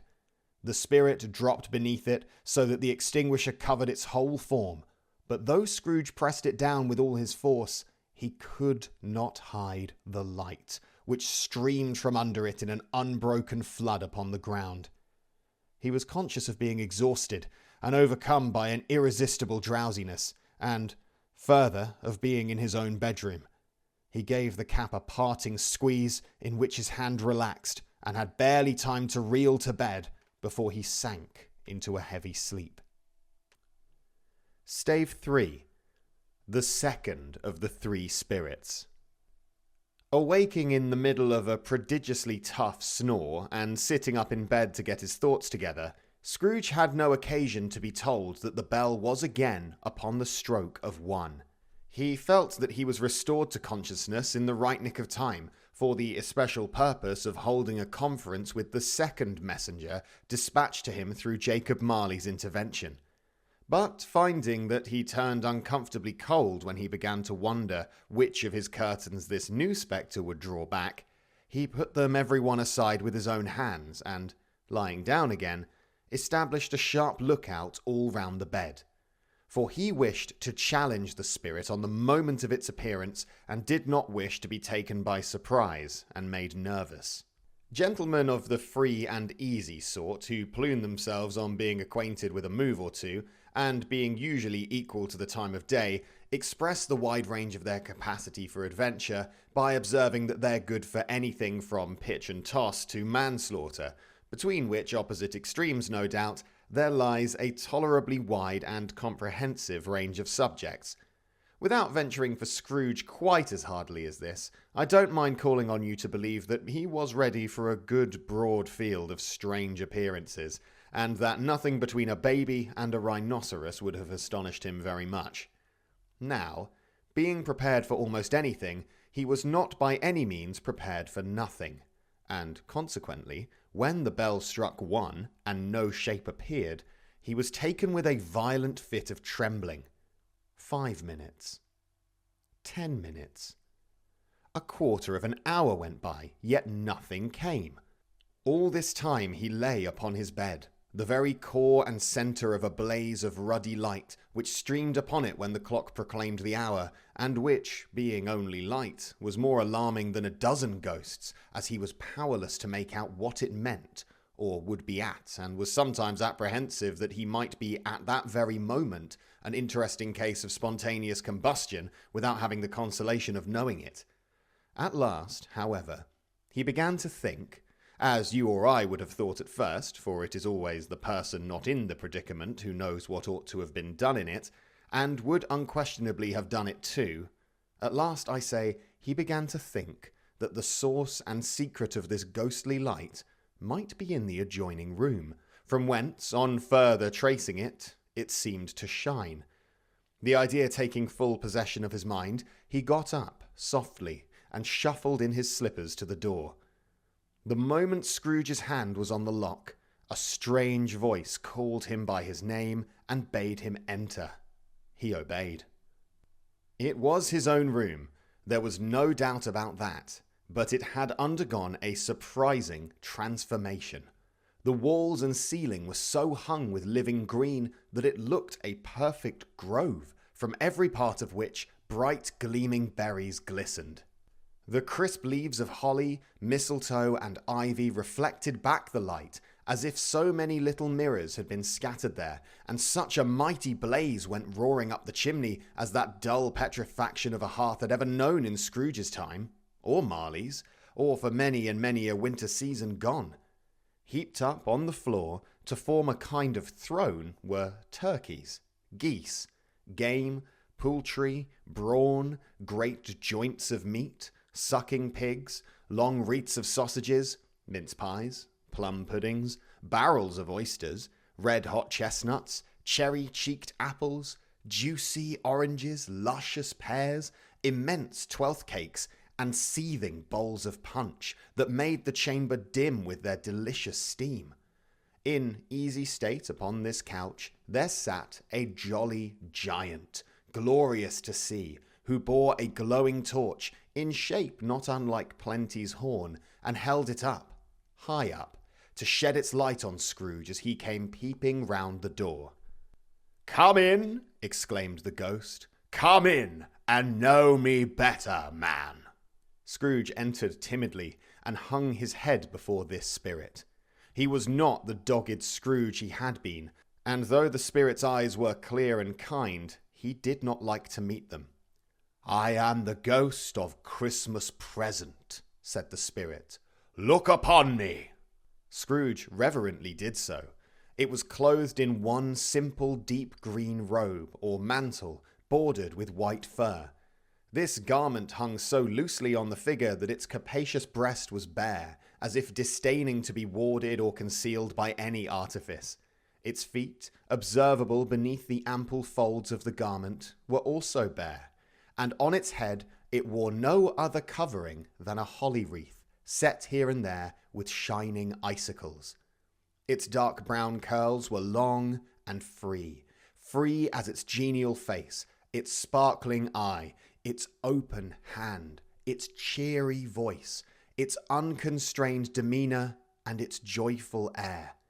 Girded round its middle was an antique scabbard, but no sword was in it, and the ancient sheath was eaten up with rust. "You have never seen the like of me before," exclaimed the spirit. "Never," Scrooge made answer to it. "Have never walked forth with the younger members of my family, meaning, for I am very young, my elder brothers born in these later years," pursued the phantom. "I don't think I have," said Scrooge. "I am afraid I have not. Have you had many brothers, spirit?" "More than 1,800, said the ghost. A tremendous family to provide for," muttered Scrooge. The ghost of Christmas Present rose. "Spirit," said Scrooge submissively, "conduct me where you will. I went forth last night on compulsion, and I learned a lesson which is working now. Tonight, if you have aught to teach me, let me profit by it. Touch my robe." Scrooge did as he was told, and held it fast. Holly, mistletoe, red berries, ivy, turkeys, geese, game, poultry, brawn, meat, pigs, sausages, oysters, pies, puddings, fruit and punch all vanished instantly. So did the room, the fire, the ruddy glow, the hour of night, and they stood in the city streets on Christmas morning, where, for the weather was severe, the people made a rough but brisk and not unpleasant kind of music, in scraping the snow from the pavement in front of their dwellings, and from the tops of their houses, whence it was mad delight to the boys to see it come plumping down into the road below, and splitting into artificial little snowstorms. The house fronts looked black enough, and the windows blacker, contrasting with the smooth white sheet of snow upon the roofs, and with the dirtier snow upon the ground, which last deposit had been ploughed up in deep furrows by the heavy wheels of carts and wagons, furrows that crossed and recrossed each other hundreds of times, where the great streets branched off, and made intricate channels, hard to trace, in the thick yellow mud and icy water. The sky was gloomy, and the shortest streets were choked up with a dingy mist, half thawed, half frozen, whose heavier particles descended in a shower of sooty atoms, as if all the chimneys in Great Britain had, by one consent, caught fire, and were blazing away to their dear hearts' content. There was nothing very cheerful in the climate or the town, and yet there was an air of cheerfulness abroad that the clearest summer air and brightest summer sun might have endeavoured to diffuse in vain. For the people who were shovelling away on the housetops were jovial and full of glee, calling out to one another from the parapets, and now and then exchanging a facetious snowball, better-natured missile far than many a wordy jest, laughing heartily if it went right, and not less heartily if it went wrong. The poulterers' shops were still half open, and the fruiterers were radiant in their glory. There were great, round, pot-bellied baskets of chestnuts, shaped like the waistcoats of jolly old gentlemen, lolling at the doors and tumbling out into the street in their apoplectic opulence. There were ruddy, brown-faced, broad-girthed Spanish onions, shining in the fatness of their growth like Spanish friars, and winking from their shelves in wanton slyness at the girls as they went by, and glanced demurely at the hung-up mistletoe. There were pears and apples clustered high in blooming pyramids. There were bunches of grapes, made in the shopkeeper's benevolence, to dangle from conspicuous hooks that people's mouths might water gratis as they passed. There were piles of filberts, mossy and brown, recalling in their fragrance ancient walks among the woods, and pleasant shufflings ankle-deep through withered leaves. There were Norfolk biffins, squab and swarthy, setting off the yellow of the oranges and lemons, and, in the great compactness of their juicy persons, urgently entreating and beseeching to be carried home in paper bags and eaten after dinner. The very gold and silver fish set forth among these choice fruits in a bowl, though members of a dull and stagnant-blooded race, appeared to know that there was something going on, and, to a fish, went gasping round and round their little world in slow and passionless excitement. The grocers! Oh, the grocers, nearly closed with perhaps 2 shutters down, or 1, but through those gaps such glimpses! It was not alone that the scales descending on the counter made a merry sound, or that the twine and roller parted company so briskly, or that the canisters were rattled up and down like juggling tricks, or even that the blended scents of tea and coffee were so grateful to the nose, or even that the raisins were so plentiful and rare, the almonds so extremely white, the sticks of cinnamon so long and straight, the other spices so delicious, the candied fruits so caked and spotted with molten sugar as to make the coldest lookers-on feel faint and subsequently bilious. Nor was it that the figs were moist and pulpy, or that the French plums blushed in modest tartness from their highly decorated boxes, or that everything was good to eat and in its Christmas dress.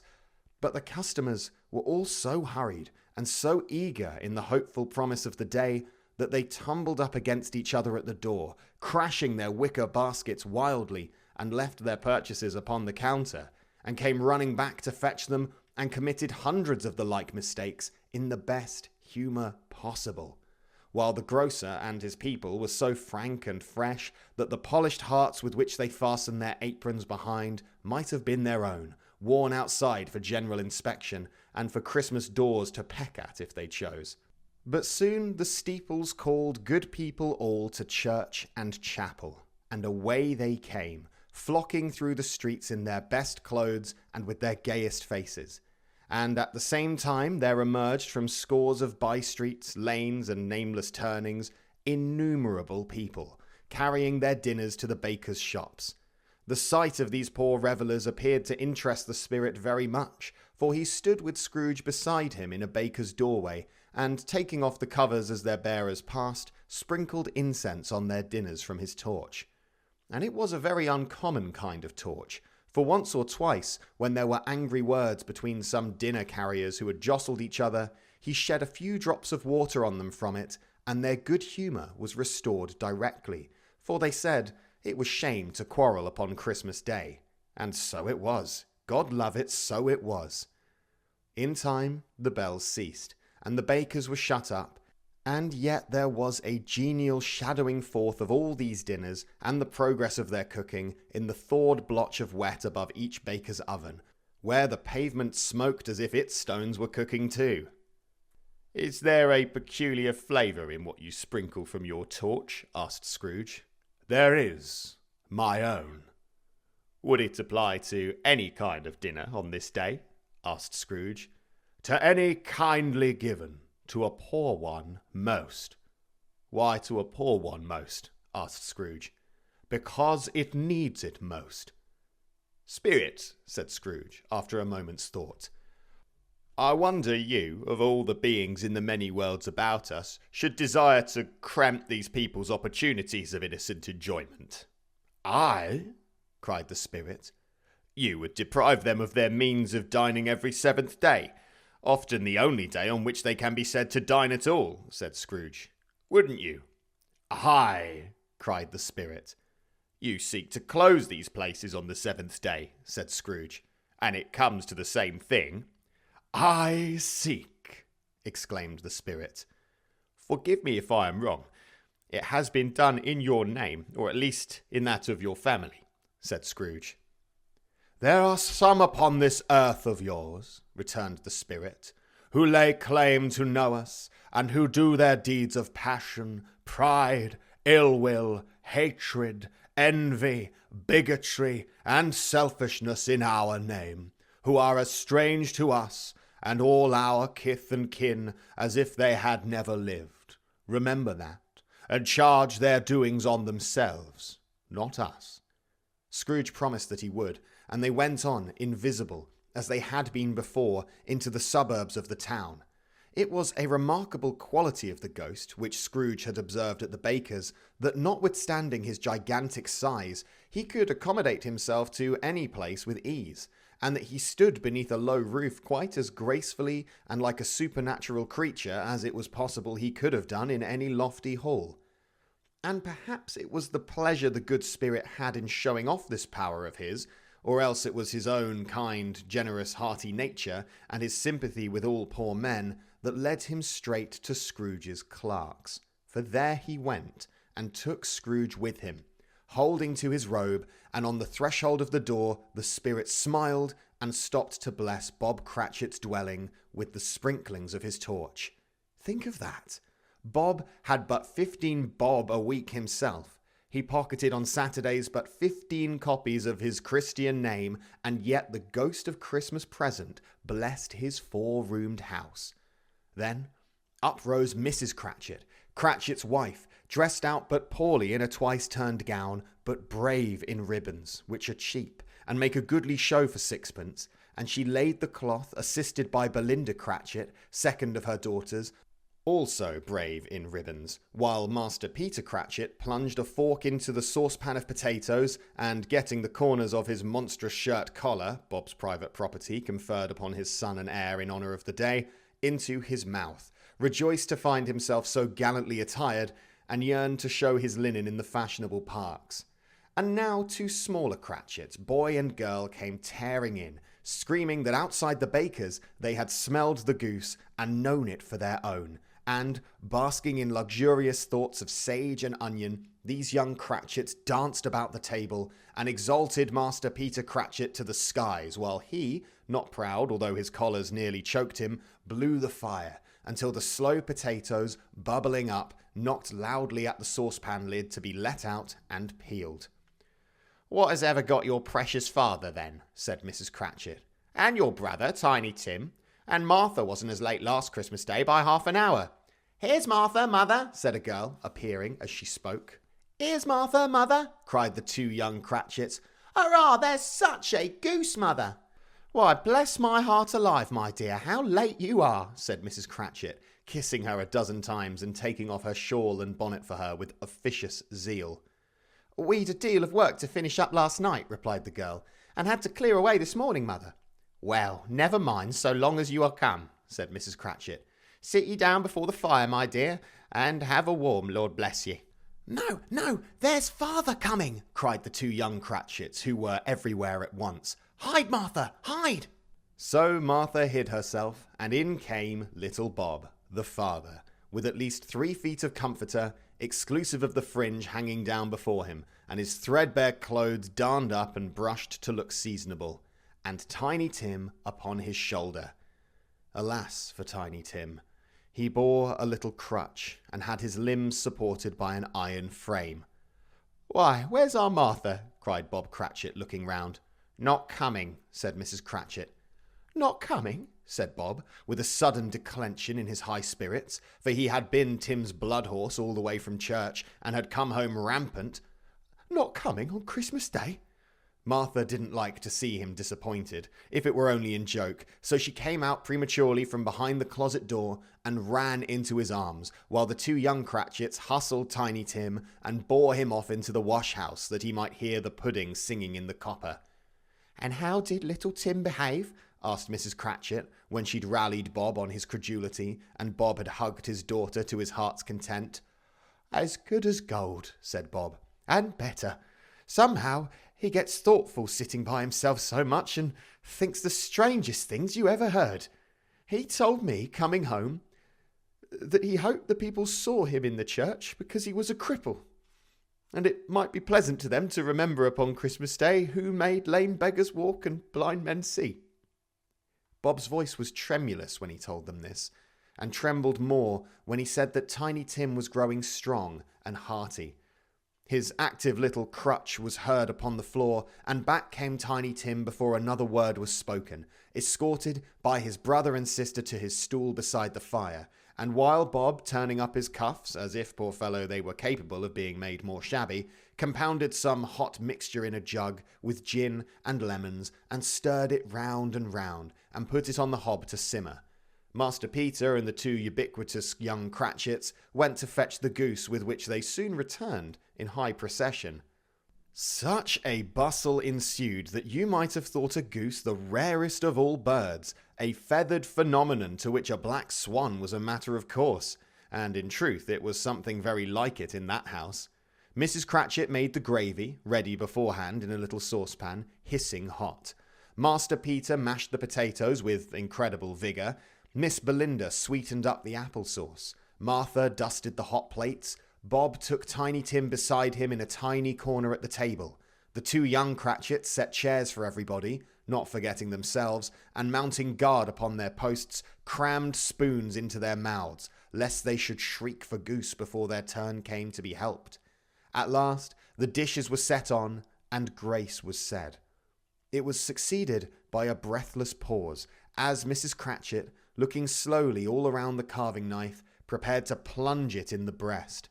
But when she did, and when the long-expected gush of stuffing issued forth, one murmur of delight arose all round the board, and even Tiny Tim, excited by the two young Cratchits, beat on the table with the handle of his knife, and feebly cried, "Hurrah!" There was never such a goose. Bob said he didn't believe there ever was such a goose cooked. Its tenderness and flavour, size and cheapness were the themes of universal admiration. Eked out by the applesauce and mashed potatoes, it was a sufficient dinner for the whole family. Indeed, as Mrs. Cratchit said with great delight, surveying one small atom of a bone upon the dish, they hadn't ate it all at last. Yet every one had had enough, and the youngest Cratchits in particular were steeped in sage and onion to the eyebrows. But now, the plates being changed by Miss Belinda, Mrs. Cratchit left the room alone, too nervous to bear witnesses to take the pudding up and bring it in. Suppose it should not be done enough. Suppose it should break in turning out. Suppose somebody should have got over the wall of the backyard and stolen it while they were merry with the goose, a supposition at which the two young Cratchits became livid. All sorts of horrors were supposed. Hallo! A great deal of steam. The pudding was out of the copper. A smell like a washing day. That was the cloth. A smell like an eating house, and a pastry cook's next door to each other, with a laundress's next door to that. That was the pudding. In half a minute, Mrs. Cratchit entered, flushed, but smiling proudly, with the pudding like a speckled cannonball, so hard and firm, blazing in half a quartern of ignited brandy, and bedight with Christmas holly stuck into the top. Oh, a wonderful pudding. Bob Cratchit said, and calmly too, that he regarded it as the greatest success achieved by Mrs. Cratchit since their marriage. Mrs. Cratchit said that now the weight was off her mind, she would confess she had her doubts about the quantity of flour. Everybody had something to say about it, but nobody said or thought it was at all a small pudding for a large family. It would have been flat heresy to do so. Any Cratchit would have blushed to hint at such a thing. At last, the dinner was all done. The cloth was cleared, the hearth swept, and the fire made up. The compound in the jug being tasted and considered perfect, apples and oranges were put upon the table, and a shovelful of chestnuts on the fire. Then all the Cratchit family drew round the hearth in what Bob Cratchit called a circle, meaning half a one, and at Bob Cratchit's elbow stood the family display of glass. 2 tumblers and a custard cup without a handle. These held the hot stuff from the jug, however, as well as golden goblets would have done, and Bob served it out with beaming looks, while the chestnuts on the fire sputtered and cracked noisily. Then Bob proposed, "A Merry Christmas to us all, my dears. God bless us," which the family re-echoed. "God bless us, every one," said Tiny Tim, the last of all. He sat very close to his father's side, upon his little stool. Bob held his withered little hand in his, as if he loved the child, and wished to keep him by his side, and dreaded that he might be taken from him. "Spirit," said Scrooge, with an interest he had never felt before, "tell me if Tiny Tim will live." "I see a vacant seat," replied the ghost, "in the poor chimney corner, and a crutch without an owner, carefully preserved. If these shadows remain unaltered by the future, the child will die." "No, no," said Scrooge. "Oh, no, kind spirit, say he will be spared." "If these shadows remain unaltered by the future, none other of my race," returned the ghost, "will find him here. What then? If he be like to die, he had better do it, and decrease the surplus population." Scrooge hung his head to hear his own words quoted by the spirit, and was overcome with penitence and grief. "Man," said the ghost, "if man you be in heart, not adamant, forbear that wicked cant until you have discovered what the surplus is, and where it is. Will you decide what men shall live, what men shall die? It may be that in the sight of heaven you are more worthless and less fit to live than millions like this poor man's child. Oh, God, to hear the insect on the leaf pronouncing on the too much life among his hungry brothers in the dust." Scrooge bent before the ghost's rebuke, and trembling cast his eyes upon the ground, but he raised them speedily on hearing his own name. "Mr. Scrooge," said Bob, "I'll give you Mr. Scrooge, the founder of the feast." "The founder of the feast, indeed," cried Mrs. Cratchit, reddening. "I wish I had him here. I'd give him a piece of my mind to feast upon, and I hope he'd have good appetite for it." "Oh, my dear," said Bob, "the children! Christmas Day!" "It should be Christmas Day, I'm sure," said she, "on which one drinks the health of such an odious, stingy, hard, unfeeling man as Mr. Scrooge. You know he is, Robert. Nobody knows it better than you do, poor fellow." "My dear," was Bob's mild answer, "Christmas Day." "I'll drink his health for your sake and the day's," said Mrs. Cratchit. "Not for his. Long life to him. A Merry Christmas and a Happy New Year. He'll be very merry and very happy, I have no doubt." The children drank the toast after her. It was the first of their proceedings which had no heartiness in it. Tiny Tim drank it last of all, but he didn't care twopence for it. Scrooge was the ogre of the family. The mention of his name cast a dark shadow on the party, which was not dispelled for a full 5 minutes. After it had passed away, they were 10 times merrier than before from the mere relief of Scrooge the baleful being done with. Bob Cratchit told them how he had a situation in his eye for Master Peter, which would bring in, if obtained, full 5 and 6pence weekly. The 2 young Cratchits laughed tremendously at the idea of Peter's being a man of business, and Peter himself looked thoughtfully at the fire from between his collars, as if he were deliberating what particular investments he should favour when he came into the receipt of that bewildering income. Martha, who was a poor apprentice at a milliner's, then told them what kind of work she had to do, and how many hours she worked at a stretch, and how she meant to lie abed tomorrow morning for a good long rest, tomorrow being a holiday she passed at home. Also, how she had seen a countess and a lord some days before, and how the lord was much about as tall as Peter, at which Peter pulled up his collars so high that you couldn't have seen his head if you'd been there. All this time, the chestnuts and the jug went round, and by and by they had a song about a lost child travelling in the snow from Tiny Tim, who had a plaintive little voice, and sang it very well indeed. There was nothing of high mark in this. They were not a handsome family. They were not well dressed. Their shoes were far from being waterproof. Their clothes were scanty, and Peter might have known, and very likely did, the inside of a pawnbroker's. But they were happy, grateful, pleased with one another, and contented with the time. And when they faded, and looked happier yet in the bright sprinklings of the Spirit's torch at parting, Scrooge had his eye upon them, and especially on Tiny Tim, until the last. By this time it was getting dark, and snowing pretty heavily, and as Scrooge and the Spirit went along the streets, the brightness of the roaring fires in kitchens, parlours, and all sorts of rooms was wonderful. Here the flickering of the blaze showed preparations for a cosy dinner, with hot plates baking through and through before the fire, and deep red curtains ready to be drawn to shut out cold and darkness. There, all the children of the house were running out into the snow to meet their married sisters, brothers, cousins, uncles, aunts, and be the first to greet them.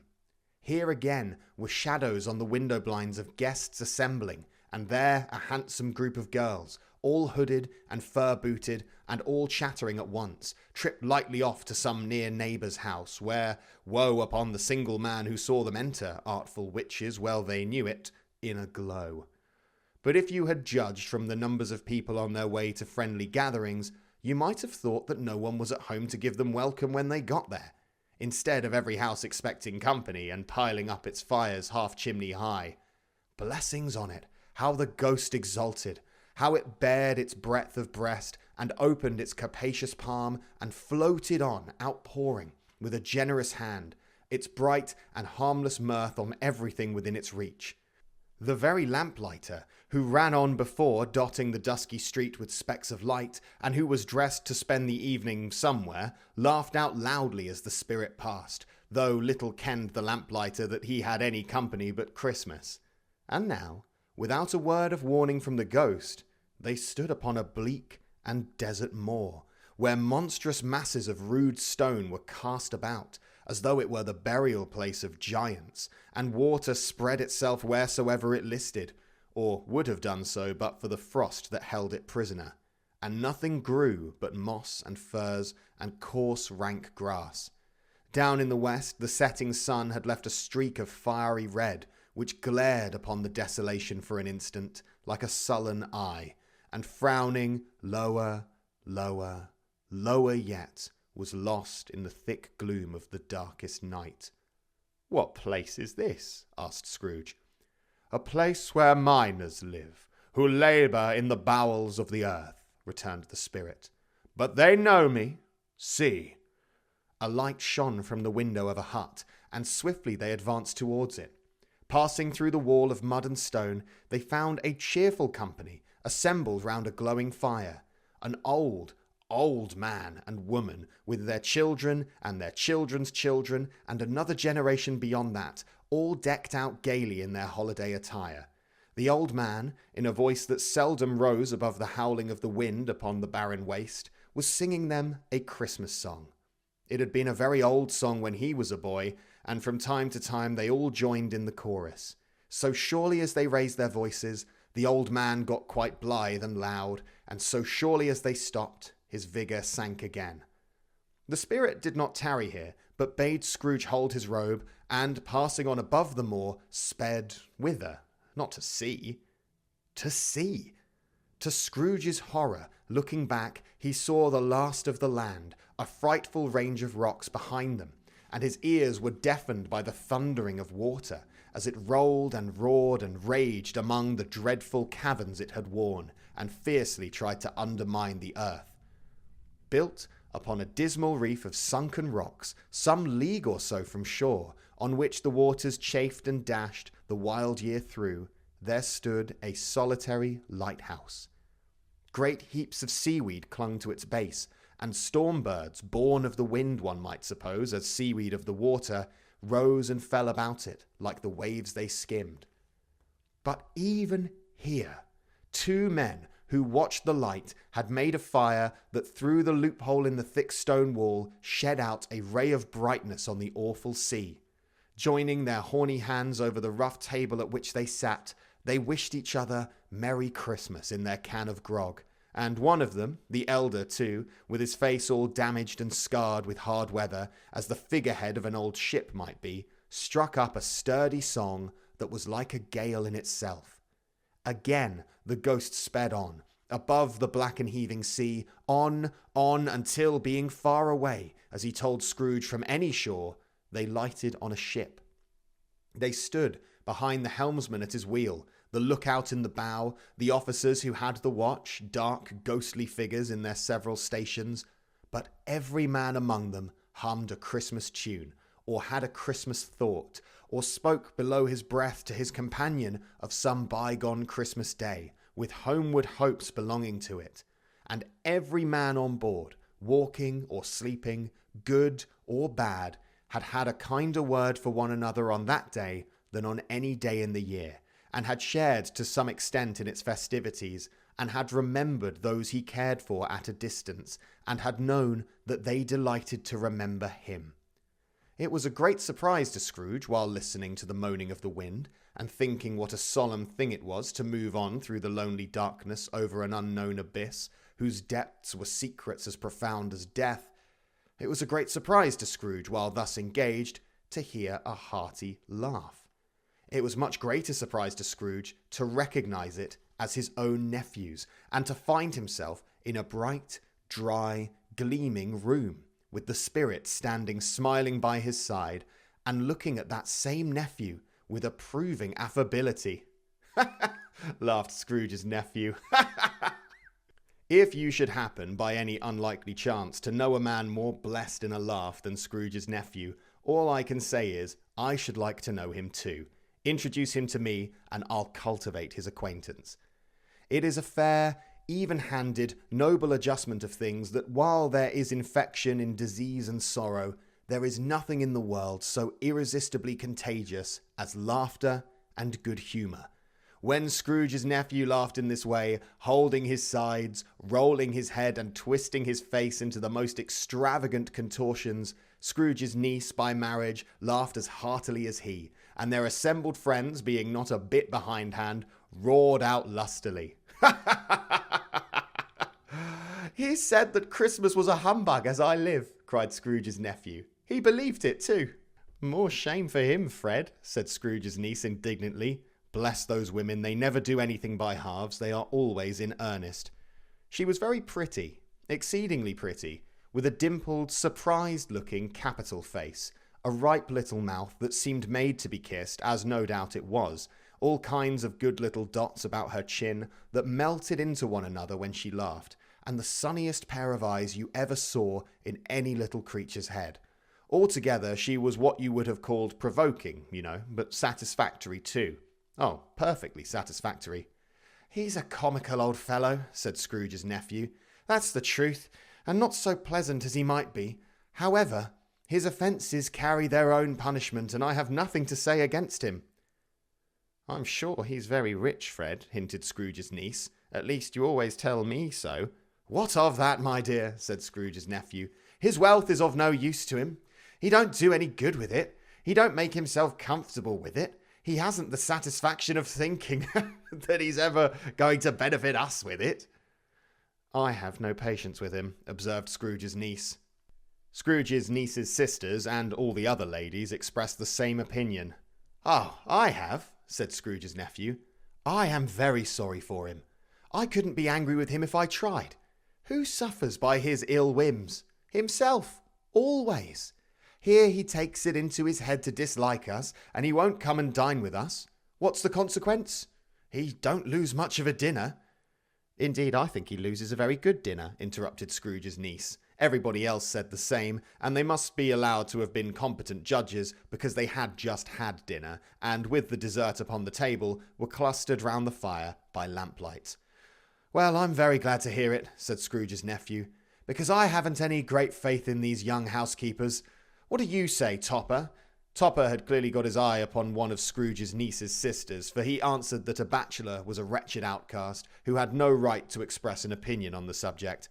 Whereat Scrooge's niece's sister, the plump one with the lace tucker, not the one with the roses, blushed.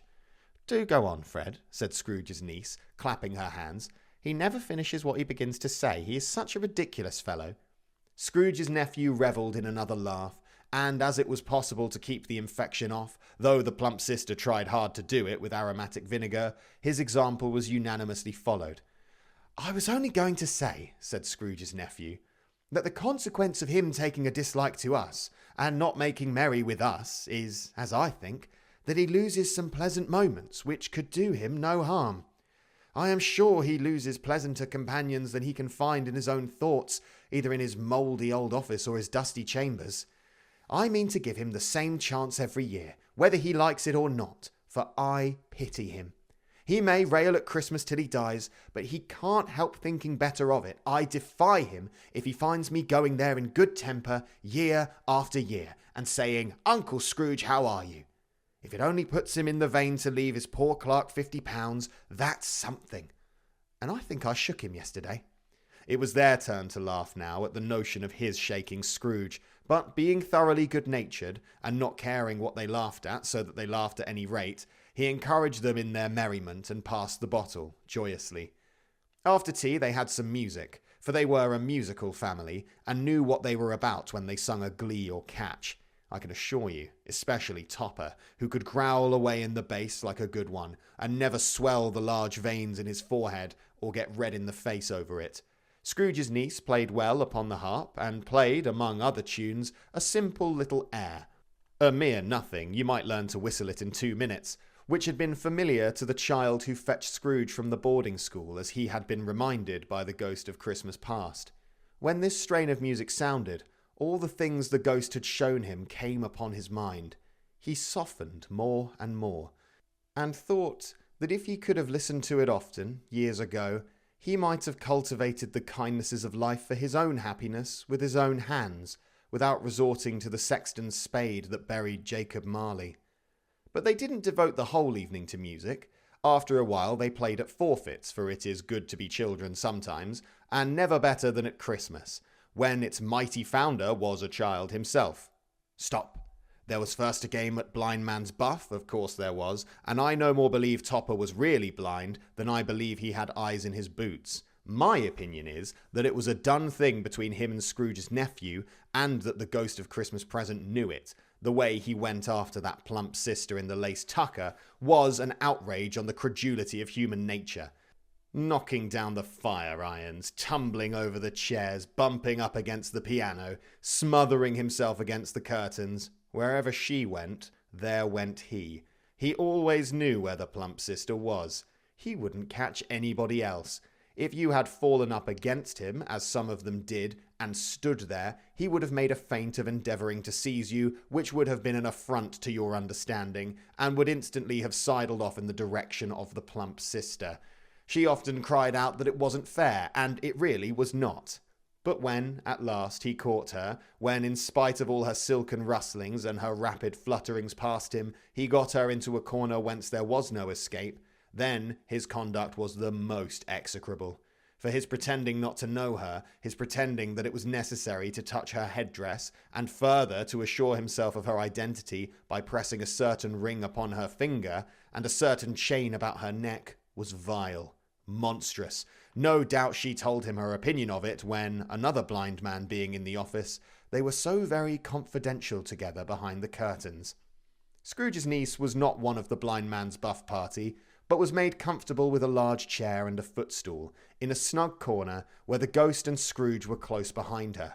But she joined in the forfeits, and loved her love to admiration with all the letters of the alphabet.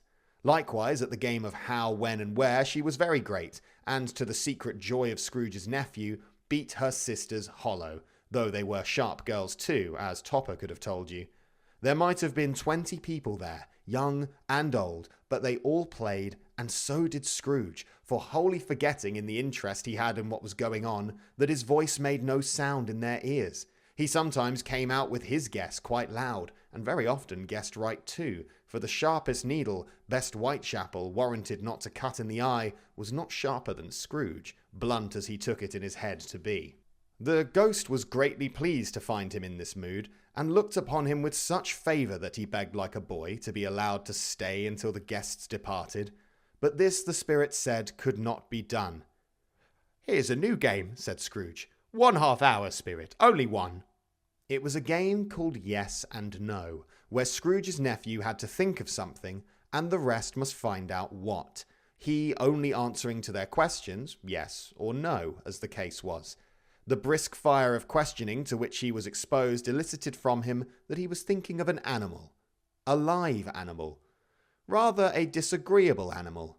A savage animal. An animal that growled and grunted sometimes, and talked sometimes, and lived in London, and walked about the streets, and wasn't made a show of, and wasn't led by anybody, and didn't live in a menagerie, and was never killed in a market, and was not a horse, or an ass, or a cow, or a bull, or a tiger, or a dog, or a pig, or a cat, or a bear. At every fresh question that was put to him, this nephew burst into a fresh roar of laughter, and was so inexpressibly tickled that he was obliged to get up off the sofa and stamp. At last the plump sister, falling into a similar state, cried out, "I've found it! I know what it is, Fred! I know what it is!" "What is it?" cried Fred. "It's your Uncle Scrooge!" Which it certainly was. Admiration was the universal sentiment, though some objected that the reply to "Is it a bear?" ought to have been yes, inasmuch as an answer in the negative was sufficient to have diverted their thoughts from Mr. Scrooge, supposing they had ever had any tendency that way. "Oh, he has given us plenty of merriment, I am sure," said Fred, "and it would be ungrateful not to drink his health. Here is a glass of mulled wine ready to our hand at the moment, and I say, Uncle Scrooge." "Well, Uncle Scrooge," they cried. "A Merry Christmas and a Happy New Year to the old man, wherever he is," said Scrooge's nephew. "He wouldn't take it from me, but may he have it nevertheless. Uncle Scrooge." Uncle Scrooge had imperceptibly become so gay and light of heart that he would have pledged the unconscious company in return and thanked them in an inaudible speech if the ghost had given him time. But the whole scene passed off in the breath of the last words spoken by his nephew, and he and the spirit were again upon their travels. Much they saw, and far they went, and many homes they visited, but always with a happy end. The spirit stood beside sick beds, and they were cheerful. On foreign lands, and they were close at home. By struggling men, and they were patient in their greater hope. By poverty, and it was rich. In almshouse, hospital, and jail, in misery's every refuge, where vain man in his little brief authority had not made fast the door and barred the spirit out, he left his blessing, and taught Scrooge his precepts. It was a long night, if it were only a night, but Scrooge had his doubts of this, because the Christmas holidays appeared to be condensed into the space of time they passed together. It was strange, too, that while Scrooge remained unaltered in his outward form, the ghost grew older, clearly older. Scrooge had observed this change, but never spoke of it until they left a children's 12th night party, when, looking at the spirit as they stood together in an open place, he noticed that its hair was grey. "Are spirits' lives so short?" asked Scrooge. "My life upon this globe is very brief," replied the ghost. "It ends tonight." "Tonight?" cried Scrooge. "Tonight at midnight. Hark! The time is drawing near." The chimes were ringing the 11:15 at that moment. "Forgive me if I am not justified in what I ask," said Scrooge, looking intently at the spirit's robe, "but I see something strange and not belonging to yourself protruding from your skirts. Is it a foot? Or a claw?" It might be a claw, for the flesh there is upon it, was the spirit's sorrowful reply. Look here. From the foldings of its robe, it brought 2 children, wretched, abject, frightful, hideous, miserable. They knelt down at its feet and clung upon the outside of its garment. Oh, man, look here, look down here, exclaimed the ghost. They were a boy and girl, yellow, meagre, ragged, scowling, wolfish, but prostrate too in their humility. Where graceful youth should have filled their features out and touched them with its freshest tints, a stale and shriveled hand like that of age had pinched and twisted them and pulled them into shreds. Where angels might have sat enthroned, devils lurked and glared out menacing. No change, no degradation, no perversion of humanity in any grade through all the mysteries of wonderful creation has monsters half so horrible and dread. Scrooge started back, appalled. Having shown to him in this way, he tried to say they were fine children, but the words choked themselves rather than be parties to a lie of such enormous magnitude. Spirit, are they yours? Scrooge could say no more. They are man's, said the spirit, looking down upon them, and they cling to me, appealing from their fathers. This boy is ignorance, this girl is want. Beware them both, and all of their degree, but most of all beware this boy, for on his brow I see that written which is doom unless the writing be erased. Deny it, cried the spirit, stretching out its hand towards the city. Slander those who tell it ye. Admit it for your factious purposes, and make it worse, and bide the end. Have they no refuge or resource? Cried Scrooge. Are there no prisons? Said the spirit, turning on him for the last time with his own words.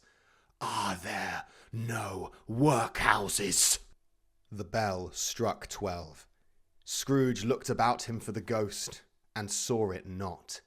As the last stroke ceased to vibrate, he remembered the prediction of old Jacob Marley, and, lifting up his eyes, beheld a solemn phantom, draped and hooded, coming like a mist along the ground towards him.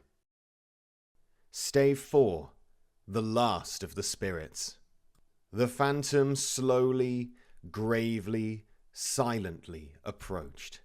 When it came near him, Scrooge bent down upon his knee, for in the very air through which this spirit moved it seemed to scatter gloom and mystery. It was shrouded in a deep black garment which concealed its head, its face, its form, and left nothing of it visible save one outstretched hand.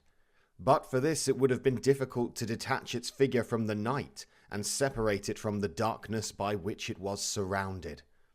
He felt that it was tall and stately when it came beside him, and that its mysterious presence filled him with a solemn dread. He knew no more, for the spirit neither spoke nor moved. I am in the presence of the ghost of Christmas yet to come, said Scrooge. The spirit answered not, but pointed onward with its hand. You are about to show me the shadows of the things that have not happened, but will happen in the time before us, Scrooge pursued. Is that so, spirit? The upper portion of the garment was contracted for an instant in its folds, as if the spirit had inclined its head. That was the only answer he received.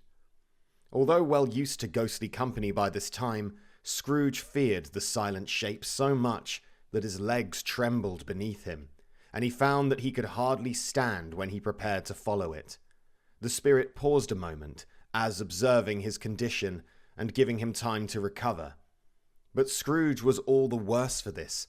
It thrilled him with a vague, uncertain horror to know that behind the dusky shroud there were ghostly eyes intently fixed upon him, while he, though he stretched his own to the utmost, could see nothing but a spectral hand and one great heap of black.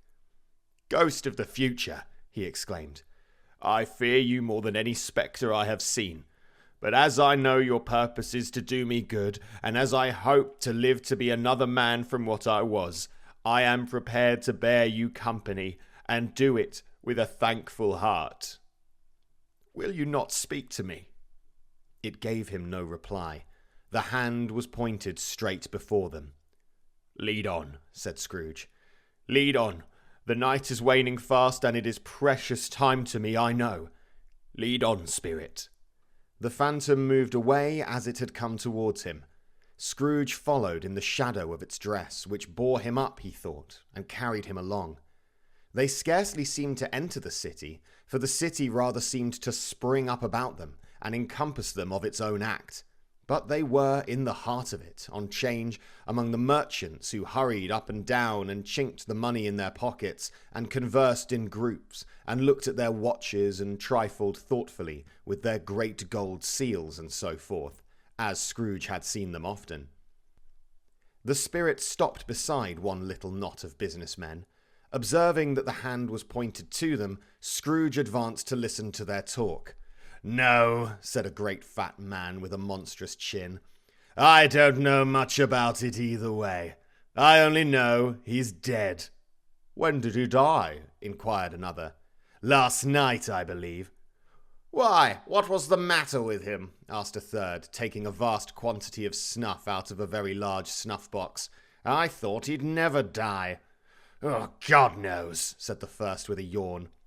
"What has he done with his money?" asked a red-faced gentleman with a pendulous excrescence on the end of his nose that shook like the gills of a turkey cock.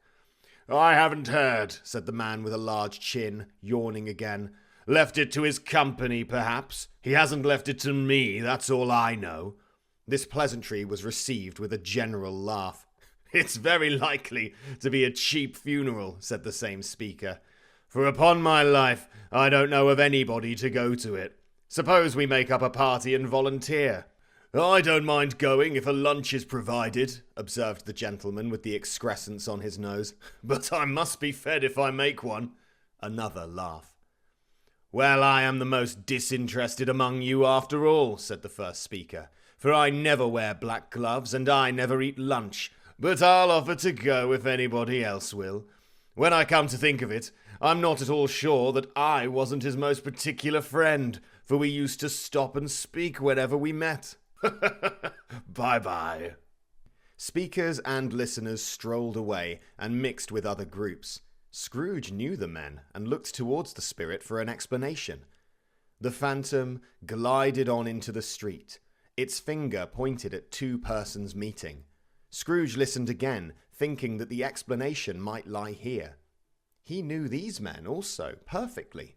They were men of business, very wealthy, and of great importance. He had made a point always of standing well in their esteem. In a business point of view, that is. Strictly in a business point of view. "How are you?" said one. "How are you?" returned the other. "Well," said the first, "Old Scratch has got his own at last, eh?" "So I'm told," returned the second.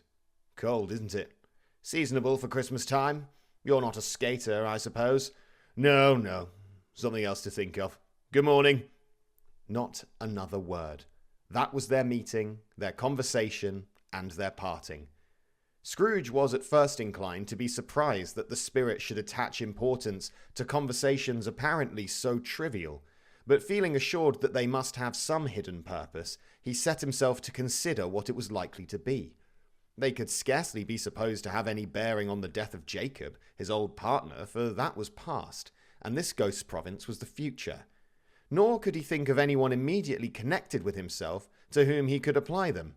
But nothing doubting that, to whomsoever they applied, they had some latent moral for his improvement, he resolved to treasure up every word he heard and everything he saw, and especially to observe the shadow of himself when it appeared. For he had an expectation that the conduct of his future self would give him the clue he missed, and would render the solution of these riddles easy. He looked about in that very place for his own image, but another man stood in his accustomed corner, and though the clock pointed to his usual time of day for being there, he saw no likeness of himself among the multitudes that poured in through the porch. It gave him little surprise, however, for he had been revolving in his mind a change of life, and he thought and hoped he saw his newborn resolutions carried out in this. Quiet and dark, beside him stood the phantom with its outstretched hand. When he roused himself from his thoughtful quest, he fancied from the turn of the hand and its situation in reference to himself that the unseen eyes were looking at him keenly. It made him shudder and feel very cold.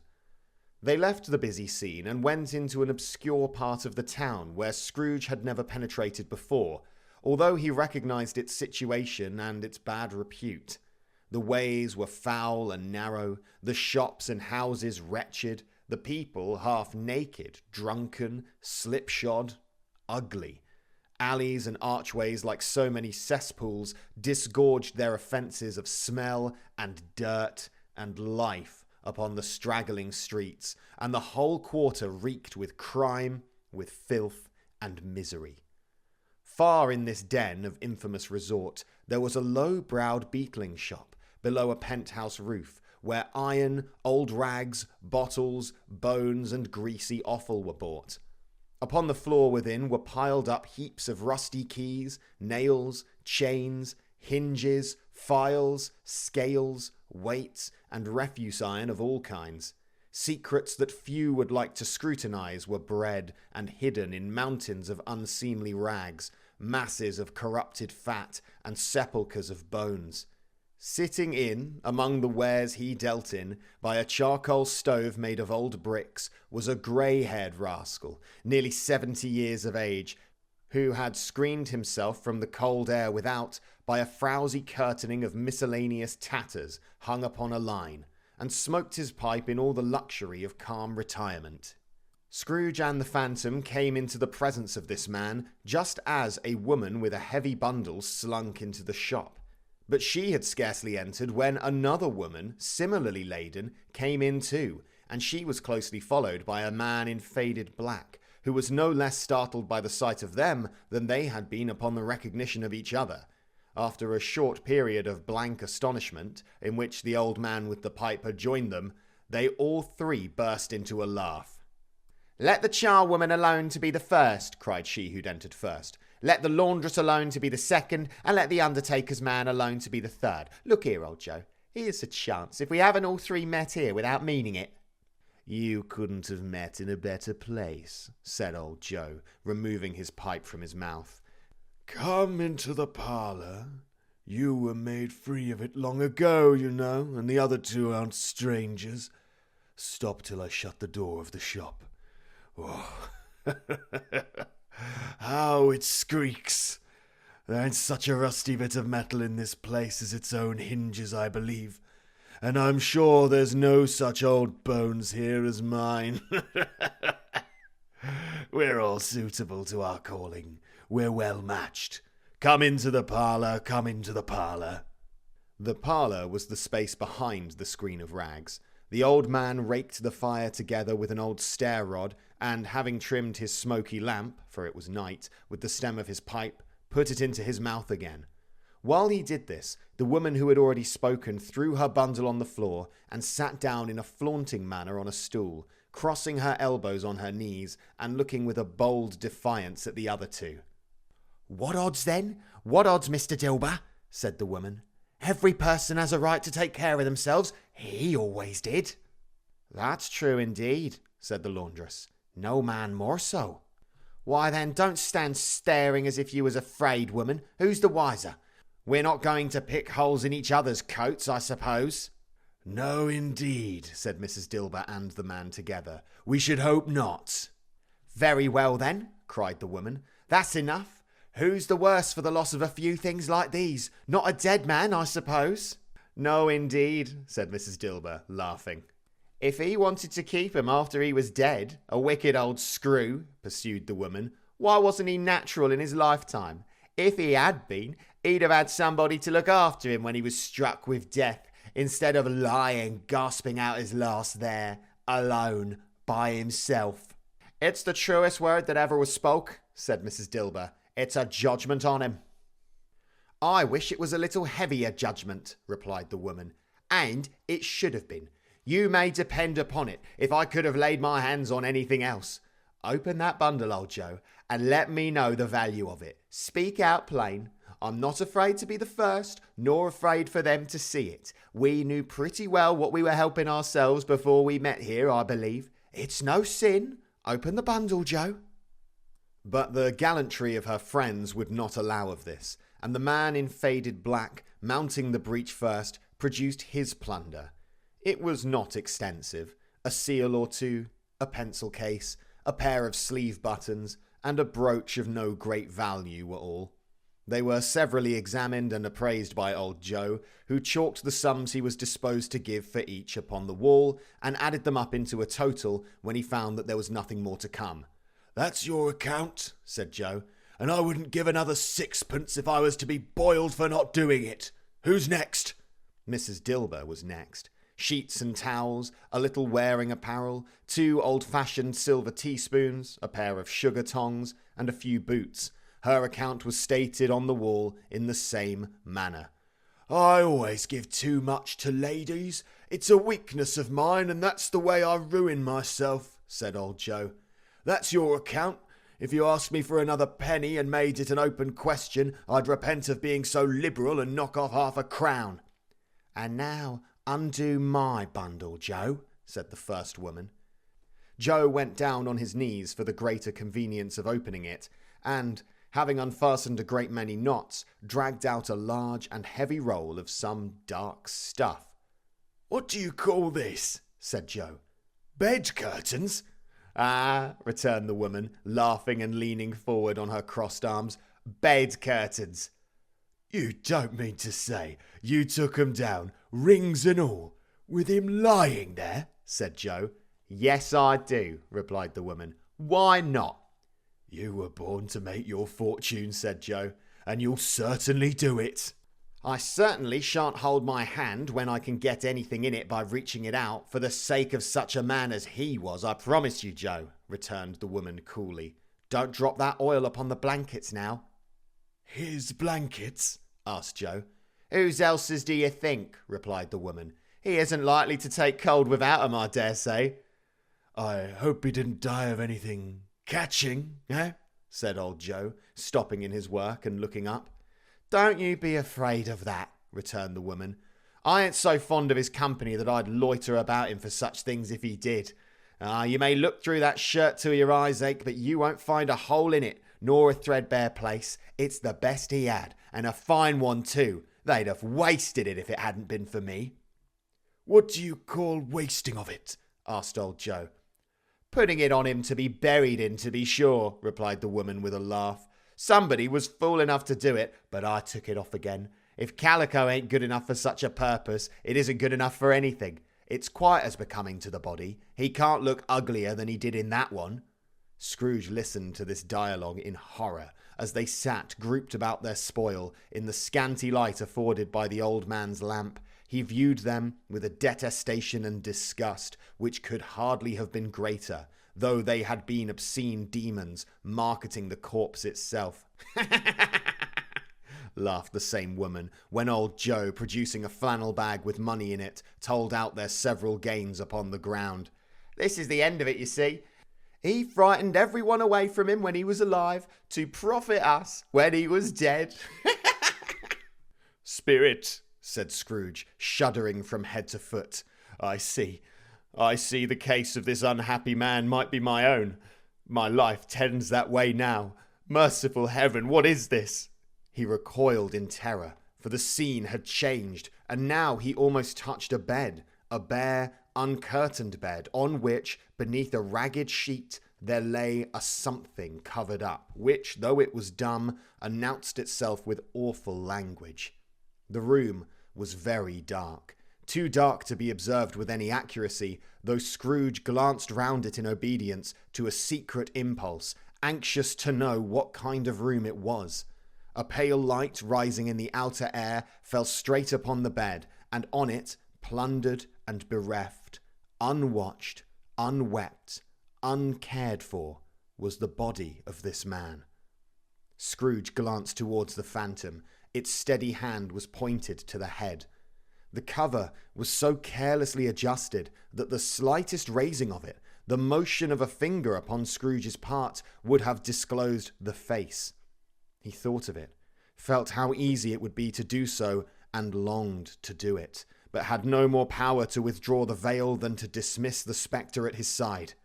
Oh, cold, cold, rigid, dreadful death, set up thine altar here, and dress it with such terrors as thou hast at thy command, for this is thy dominion.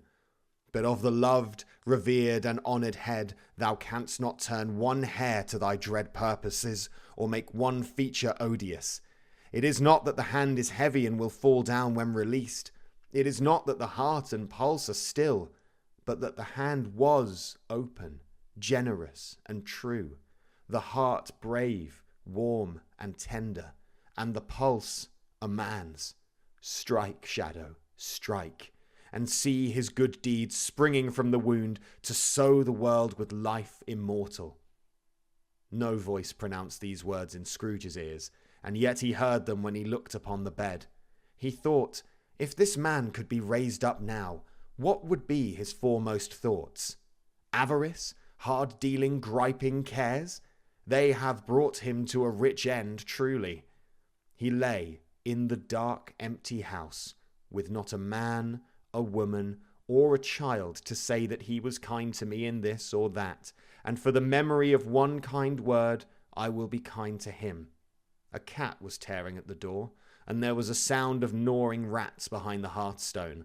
What they wanted in the room of death, and why they were so restless and disturbed, Scrooge did not dare to think. "Spirit," he said, "this is a fearful place. In leaving it I shall not leave its lesson, trust me. Let us go." Still the ghost pointed with an unmoved finger to the head. "I understand you," Scrooge returned, "and I would do it if I could, but I have not the power, Spirit, I have not the power." Again it seemed to look upon him. "If there is any person in the town who feels emotion caused by this man's death," said Scrooge, quite agonized, "show that person to me, Spirit. I beseech you." The phantom spread its dark robe before him for a moment, like a wing, and withdrawing it, revealed a room by daylight, where a mother and her children were. She was expecting someone, and with anxious eagerness, for she walked up and down the room, started at every sound, looked out from the window, glanced at the clock, tried, but in vain, to work with her needle, and could hardly bear the voices of her children in their play. At length, the long-expected knock was heard. She hurried to the door and met her husband, a man whose face was careworn and depressed, though he was young. There was a remarkable expression in it now, a kind of serious delight of which he felt ashamed and which he struggled to repress. He sat down to the dinner that had been hoarding for him by the fire, and when she asked him faintly what news, which was not until after a long silence, he appeared embarrassed how to answer. "Is it good," she said, "or bad?" to help him. "Bad," he answered. "We are quite ruined?" "No. There is hope yet, Caroline." "If he relents," she said, amazed. "There is. Nothing is past hope, if such a miracle has happened." "He is past redeeming," said her husband. "He is dead." She was a mild and patient creature, if her face spoke truth, but she was thankful in her soul to hear it, and she said so with clasped hands. She prayed forgiveness the next moment and was sorry, but the first was the emotion of her heart. "What the half-drunken woman whom I told you of last night said to me when I tried to see him and obtain a week's delay, and what I thought was a mere excuse to avoid me, turns out to have been quite true. He was not only very ill, but dying then." "To whom will our debt be transferred?" "I don't know. But before that time, we shall be ready with the money, and even though we were not, it would be bad fortune indeed to find so merciless a creditor in his successor. We may sleep tonight with light hearts, Caroline." Yes, soften it as they would, their hearts were lighter. The children's faces, hushed and clustered round to hear what they so little understood, were brighter, and it was a happier house for this man's death. The only emotion that the ghost could show him caused by the event was one of pleasure. "Let me see some tenderness connected with her death," said Scrooge, "or that dark chamber spirit which we left just now will be forever present to me." The ghost conducted him through several streets familiar to his feet, and as they went along, Scrooge looked here and there to find himself, but nowhere was he to be seen. They entered poor Bob Cratchit's house, the dwelling he'd visited before, and found the mother and the children seated round the fire. Quiet. Very quiet. The noisy little Cratchits were as still as statues in one corner, and sat looking up at Peter, who had a book before him. The mother and her daughters were engaged in sewing, but surely they were very quiet. "And he took a child, and set him in the midst of them." Where had Scrooge heard those words? He had not dreamed them. The boy must have read them out as he and the spirit crossed the threshold. Why did he not go on? The mother laid her work upon the table and put her hand up to her face. "The colour hurts my eyes," she said. "The colour? Oh, poor Tiny Tim." "They're better now again," said Cratchit's wife. "It makes them weak by candlelight, and I wouldn't show weak eyes to your father when he comes home for the world. It must be near his time." "Past it, rather," Peter answered, shutting up his book. "But I think he's walked a little slower than he used these few last evenings, mother." They were very quiet again. At last she said, and in a steady, cheerful voice that only faltered once, I have known him walk with Tiny Tim upon his shoulder very fast indeed." "And so have I," cried Peter. "Often." "And so have I," exclaimed another. So had all. "But he was very light to carry," she resumed, intent upon her work. "And his father loved him so, that it was no trouble. No trouble. And there is your father at the door." She hurried out to meet him, and little Bob in his comforter, he had need of it, poor fellow, came in. His tea was ready for him on the hob, and they all tried who should help him to it most. Then the two young Cratchits got upon his knees and laid, each child, a little cheek against his face, as if they said, "Don't mind it, father, don't be grieved." Bob was very cheerful with them, and spoke pleasantly to all the family.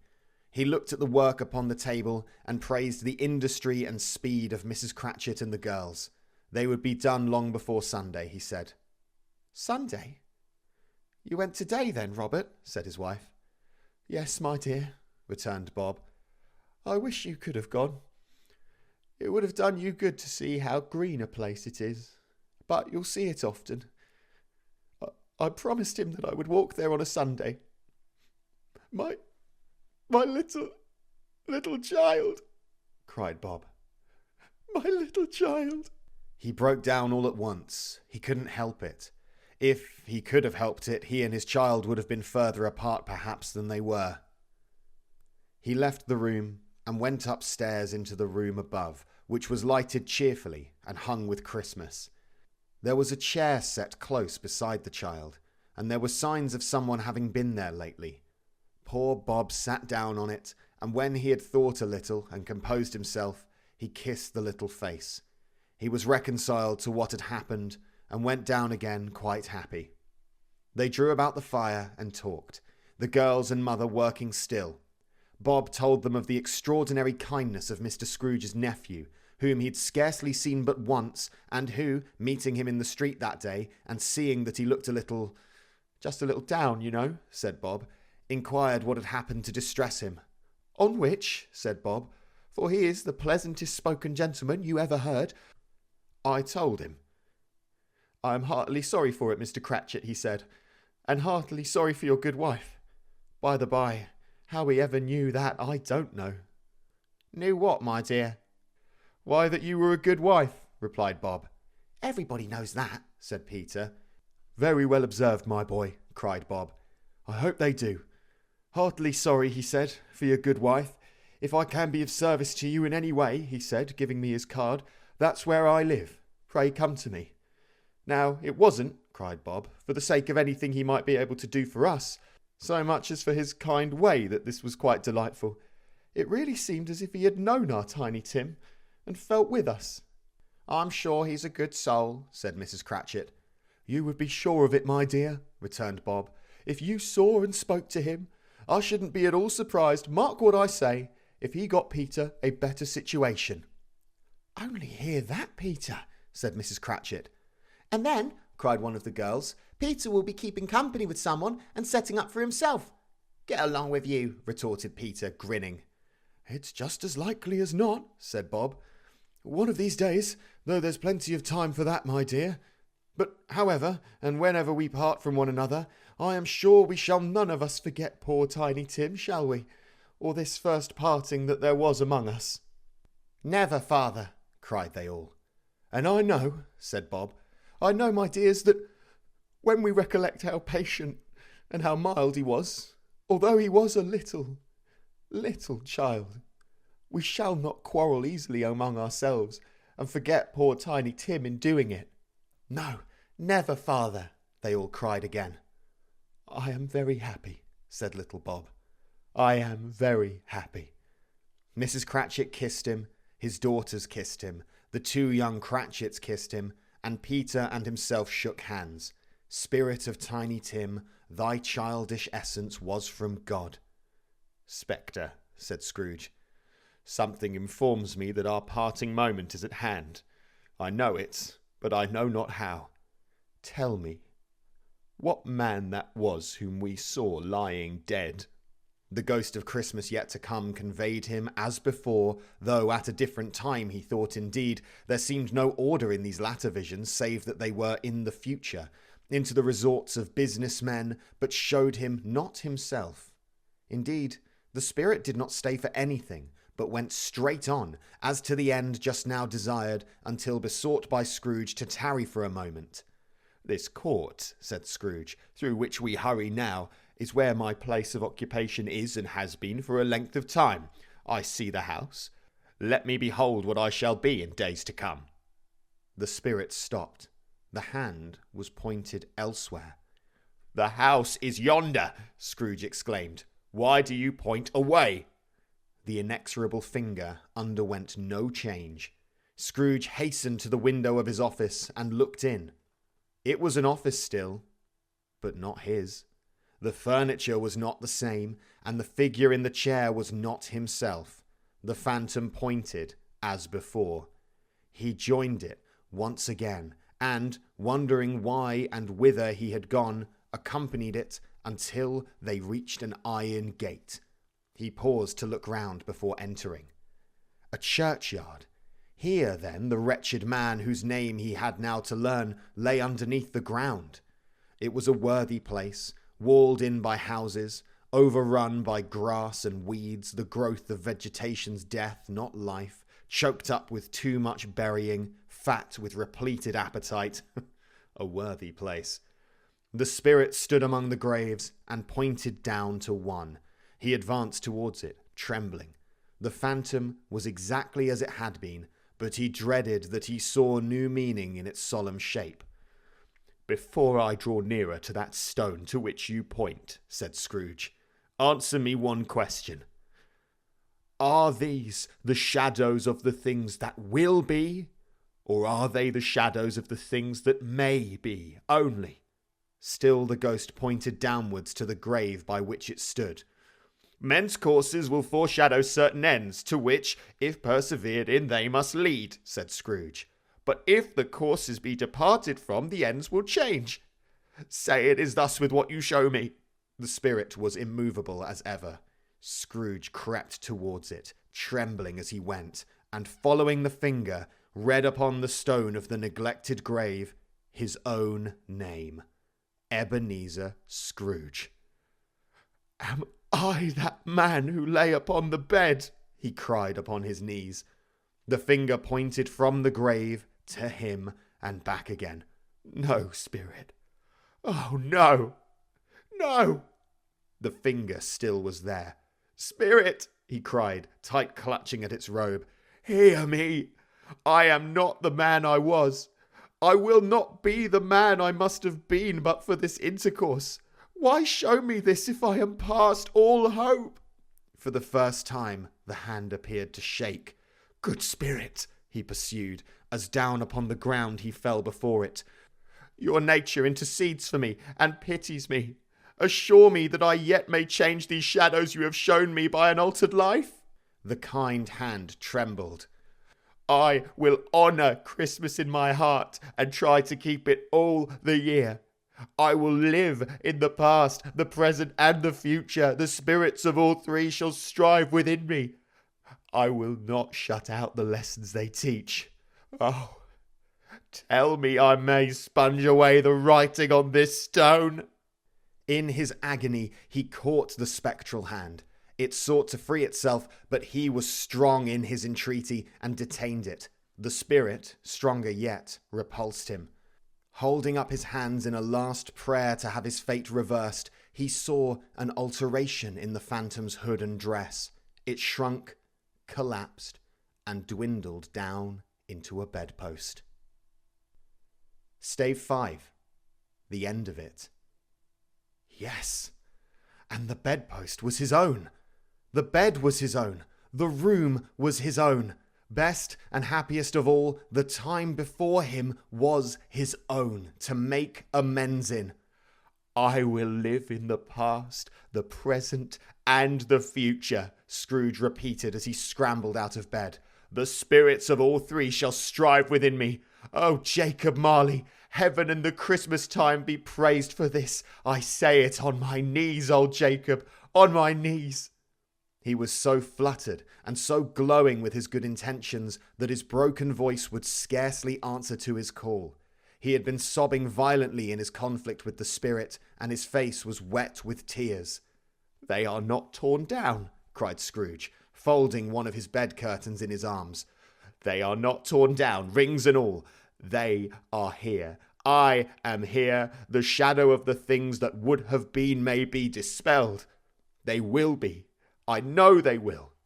His hands were busy with his garments all this time, turning them inside out, putting them on upside down, tearing them, mislaying them, making them parties to every kind of extravagance. "I don't know what to do," cried Scrooge, laughing and crying in the same breath, and making a perfect Laocoon of himself with his stockings. "I am as light as a feather. I am as happy as an angel. I am as merry as a schoolboy. I am as giddy as a drunken man. A Merry Christmas to everybody. A Happy New Year to all the world. Hello there! Woo! Hello!" He had frisked into the sitting room and was now standing there perfectly winded. "There's the saucepan that the gruel was in," cried Scrooge, starting off again and going round the fireplace. "There's the door by which the ghost of Jacob Marley entered. There's the corner where the ghost of Christmas Present sat. There's the window where I saw the wandering spirits. It's all right. It's all true. It all happened." Really, for a man who'd been out of practice for so many years, it was a splendid laugh, a most illustrious laugh, the father of a long, long line of brilliant laughs. "I don't know what day of the month it is," said Scrooge. "I don't know how long I've been among the spirits. I don't know anything. I'm quite a baby. Never mind. I don't care. I'd rather be a baby. Hello! Woo! Hello there!" He was checked in his transports by the churches ringing out the lustiest peals he had ever heard. Clash, clash, hammer, ding, dong, bell. Bell, dong, ding, hammer, clang, clash. Oh, glorious, glorious. Running to the window, he opened it and put out his head. No fog, no mist, clear, bright, jovial, stirring, cold, cold, piping for the blood to dance to, golden sunlight, heavenly sky, sweet fresh air, merry bells. Oh, glorious, glorious. "What's today?" cried Scrooge, calling downwards to a boy in Sunday clothes, who perhaps had loitered in to look about him. "Eh?" returned the boy, with all his might of wonder. "What's today, my fine fellow?" said Scrooge. "Today?" replied the boy. Why, Christmas Day. It's Christmas Day, said Scrooge to himself. I haven't missed it. The spirits have done it all in one night. They can do anything they like, of course they can. Of course they can. Hello, my fine fellow. Hello, returned the boy. Do you know the poulterer's in the next street but one, at the corner? Scrooge inquired. I should hope I did, replied the lad. An intelligent boy, said Scrooge. A remarkable boy.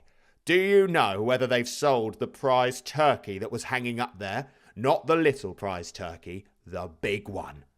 What, the one as big as me? Returned the boy. What a delightful boy, said Scrooge.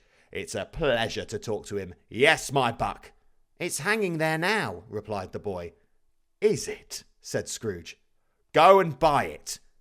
Walker, exclaimed the boy. No, no, said Scrooge. I am in earnest. Go and buy it and tell them to bring it here, that I may give them the directions where to take it. Come back with the man and I'll give you a shilling. Come back with him in less than 5 minutes and I'll give you half a crown. The boy was off like a shot. He must have had a steady hand at a trigger who could have got a shot off half so fast. I'll send it to Bob Cratchit's, whispered Scrooge, rubbing his hands and splitting with a laugh. He shan't know who sends it. It's twice the size of Tiny Tim. Joe Miller never made such a joke as sending it to Bob's will be.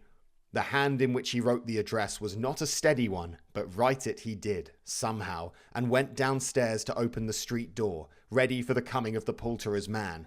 As he stood there, waiting his arrival, the knocker caught his eye. I shall love it as long as I live, cried Scrooge, patting it with his hand. I scarcely ever looked at it before. What an honest expression it has in its face.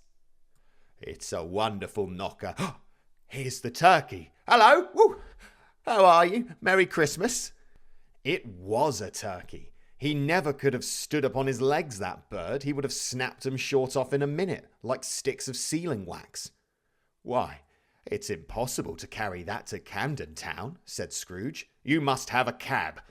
The chuckle with which he said this, and the chuckle with which he paid for the turkey, and the chuckle with which he paid for the cab, and the chuckle with which he recompensed the boy, were only to be exceeded by the chuckle with which he sat down breathless in his chair again, and chuckled till he cried. Shaving was not an easy task, for his hand continued to shake very much, and shaving requires attention, even when you don't dance while you're at it. But if he had cut the end of his nose off, he would have put a piece of sticking plaster over it and been quite satisfied. He dressed himself all in his best and at last got out into the streets. The people were by this time pouring forth, as he had seen them with the ghost of Christmas present, and walking with his hands behind him, Scrooge regarded everyone with a delighted smile. He looked so irresistibly pleasant, in a word, that 3 or 4 good-humoured fellows said, "Good morning, sir, and Merry Christmas to you." And Scrooge said often afterwards that of all the blithe sounds he had ever heard, those were the blithest in his ears. He had not gone far when, coming on towards him, he beheld the portly gentleman who had walked into his counting-house the day before, and said, "Scrooge and Marley's, I believe." It sent a pang across his heart to think how this old gentleman would look upon him when they met, but he knew what path lay straight before him, and he took it. "My dear sir," said Scrooge, quickening his pace, and taking the old gentleman by both his hands, "how do you do? I hope you succeeded yesterday. It was very kind of you. A Merry Christmas to you, sir." "Mr. Scrooge?" "Yes," said Scrooge.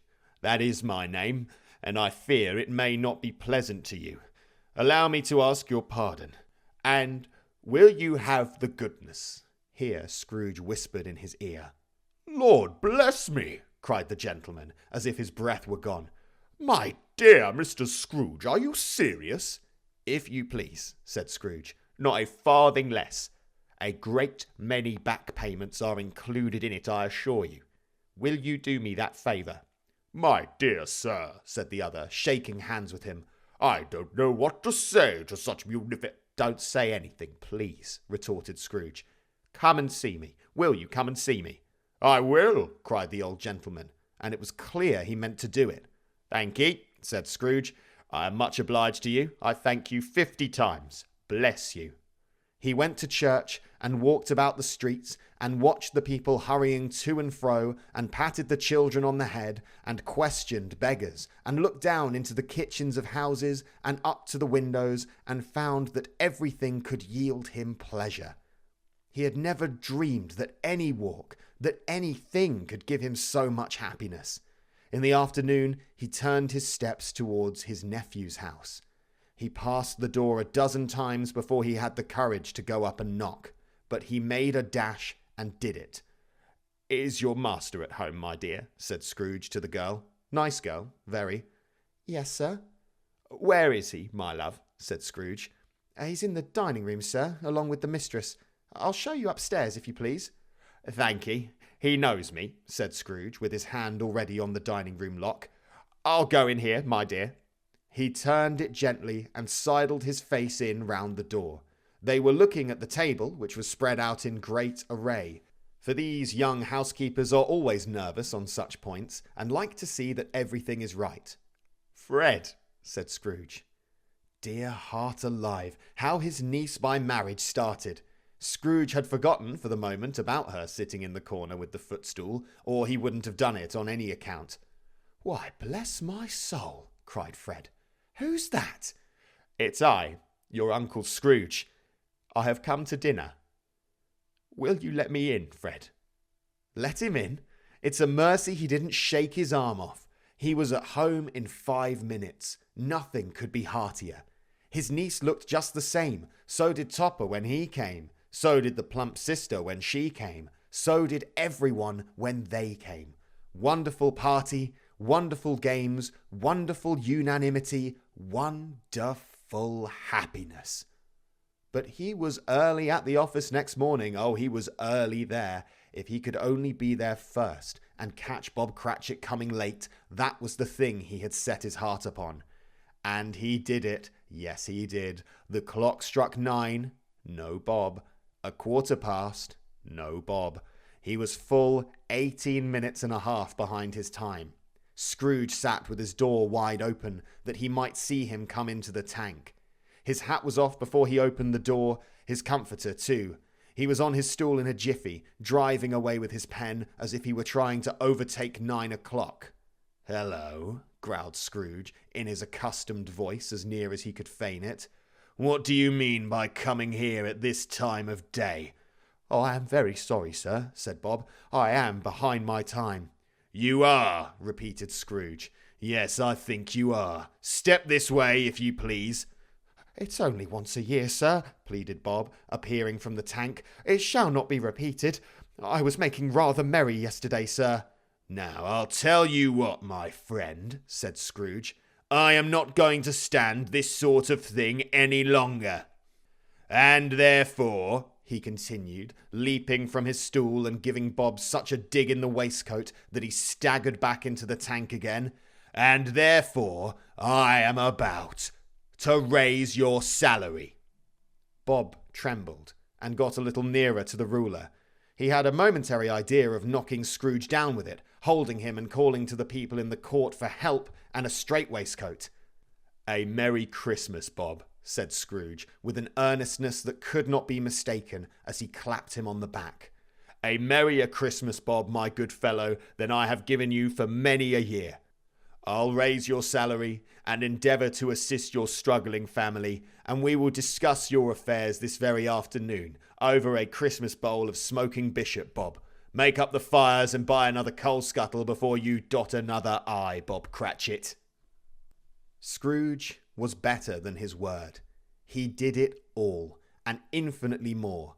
And to Tiny Tim, who did not die, he was a second father.